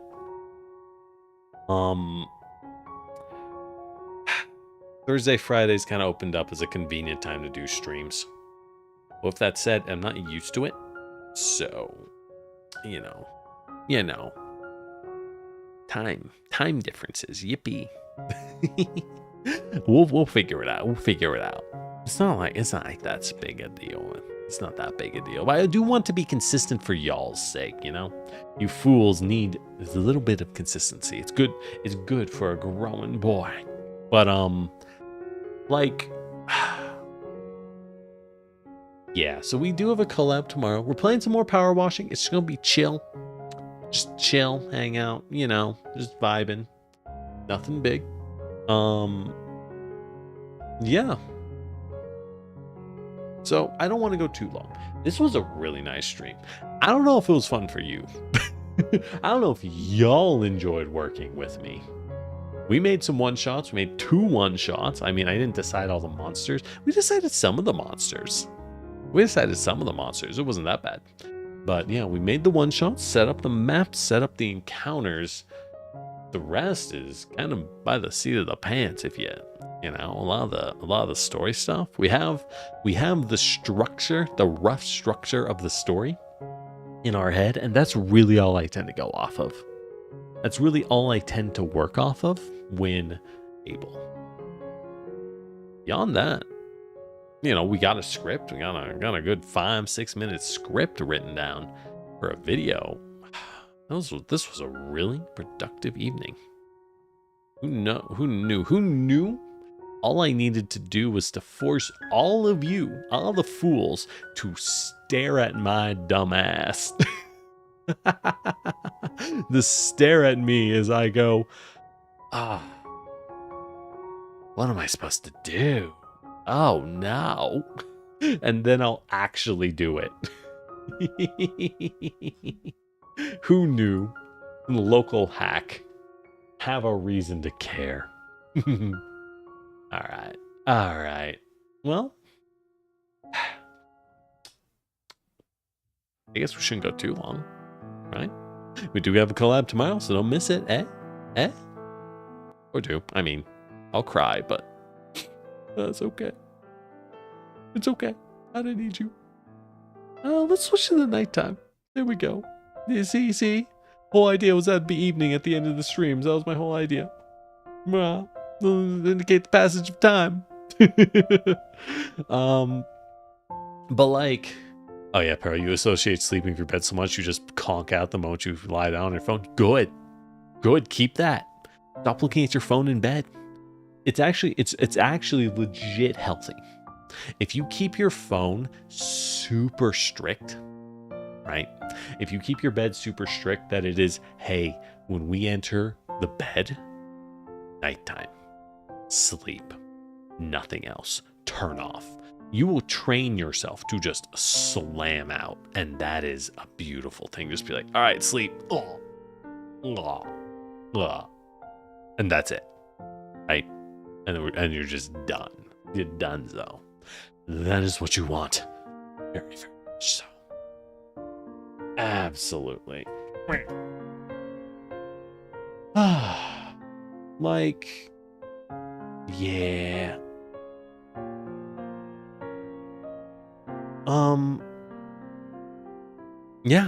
Yeah, pretty much. Big advantage. Also, by the way, since I haven't shilled, we've been so busy working, I didn't even shill myself. Hey, welcome in. I didn't even introduce myself at the beginning. Wow, we really did a good job. Well, you know, hey, that's how it is. Welcome in. If you're new here, hey, how you doing? I'm Lord Generic, your Terracotta Warrior. Feel free to subscribe on YouTube and catch us more. We'll be back tomorrow. And it'll be a pretty good time. Or, you know, toss in a like on the video if you feel like it, or follow us on Twitch. We're doing D&D work. If you want to see more Pathfinder, if you want to see the fruits of our labors, the fruits of this video script we made, you want to follow us on Lord Generic RPG on YouTube. It's not this channel, it's my RPG channel. We split it because that's apparently how YouTube works. We split it because that's how YouTube works. Blame them, not me. But either way, thank you so much for dropping by. Hope you had a wonderful time. Get up and stretch yourself, okay? Get up, stretch a little bit, move around some, get some water and wash your face. You know, get some lotion, maybe chapstick. I don't know. What are y'all's thoughts on chapstick? I know some people don't really need it. I think it's very environmental, right? For me, when things tend to get, interestingly, yeah, when things get dry, I'm in a pretty dry ecosystem, so when things get extra dry, I do need the chapstick. It's pretty bad, but that's like everyone here, because it's really dry. You know, that's how it would be. I've heard chapstick can be bad for your lips if you go out into the sun. I've heard it can have a magnifying effect of like the sunlight. And it's tough because, like, yeah, you want SPF 50 sunscreen. Don't use SPF 30. That is like not even real sunscreen. That stuff sucks. Use 50 or better. 50 is fine, but don't use 30. Anyways. Sorry. That. I'm dying. Oh God. And so is my dragging. But I don't know. It's not like you can put sunscreen on your lips, right? I mean, I guess you could. It'd be kind of gross. Just saying. Kind of gross. I don't know. Oh, you know what I need to do? Crap. I need to figure that out before I do one-shots. I need to create a modified version of my streaming. What's the overlay? My overlay. Because I need an overlay with boxes and nameplates for the people in a given game, so you can see who they are. For you know, the finding the path of the finder. That'll be important. Okay. That gives us something to think about. Well, I mean, at the same point, I kind of cleared my head of these problems, right? On this work stream, we cleared our head of the other problems we had to think about. So, can't be that bad. I'm weird. I'm not very good at thinking of things quickly. I'm very good at putting things on the back burner. I'm like, I have slow. Okay. All right. Think of me like a CPU, like a computer core, right? Computer chip. I'm kind of a slow processing speed. I'm a little slow to process things, but I got a lot of cores. I can process many things at once. Like, it's why when I watch shows, I tend to watch like 10 to 20 shows at the same time. It's bad. Okay. Oh Lord, it can be a problem. Well, it's not a problem for me. It's a problem for normal people who want to like enjoy who want to watch something with me. Because they're like, hey, can we watch that? I'm like, yeah, I'll get to it. As I'm watching like everything else. And it's like, what are you doing, buddy? I don't know. All right. Well, now we have more things to process. Okay. With that said, let's bid us adieu. So I hope you all had a good time. I don't know. Let me know. I want to do these work streams more. I think they're useful, but I don't have a good process for them yet. Right? I haven't done these before. So I'm not entirely sure how to run them, so to say, or how to budget. it's one of those things where it's like a work stream is nice, but how much work, because it requires organization, right? How much work are you going to put into your work stream? I think that's important to note.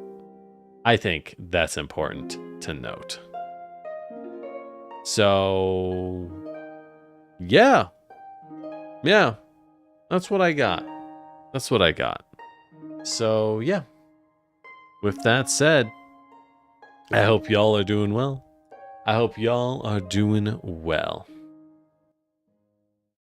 As always, I'm Lord Generic, your Terracotta Warrior, and I'll see you next time.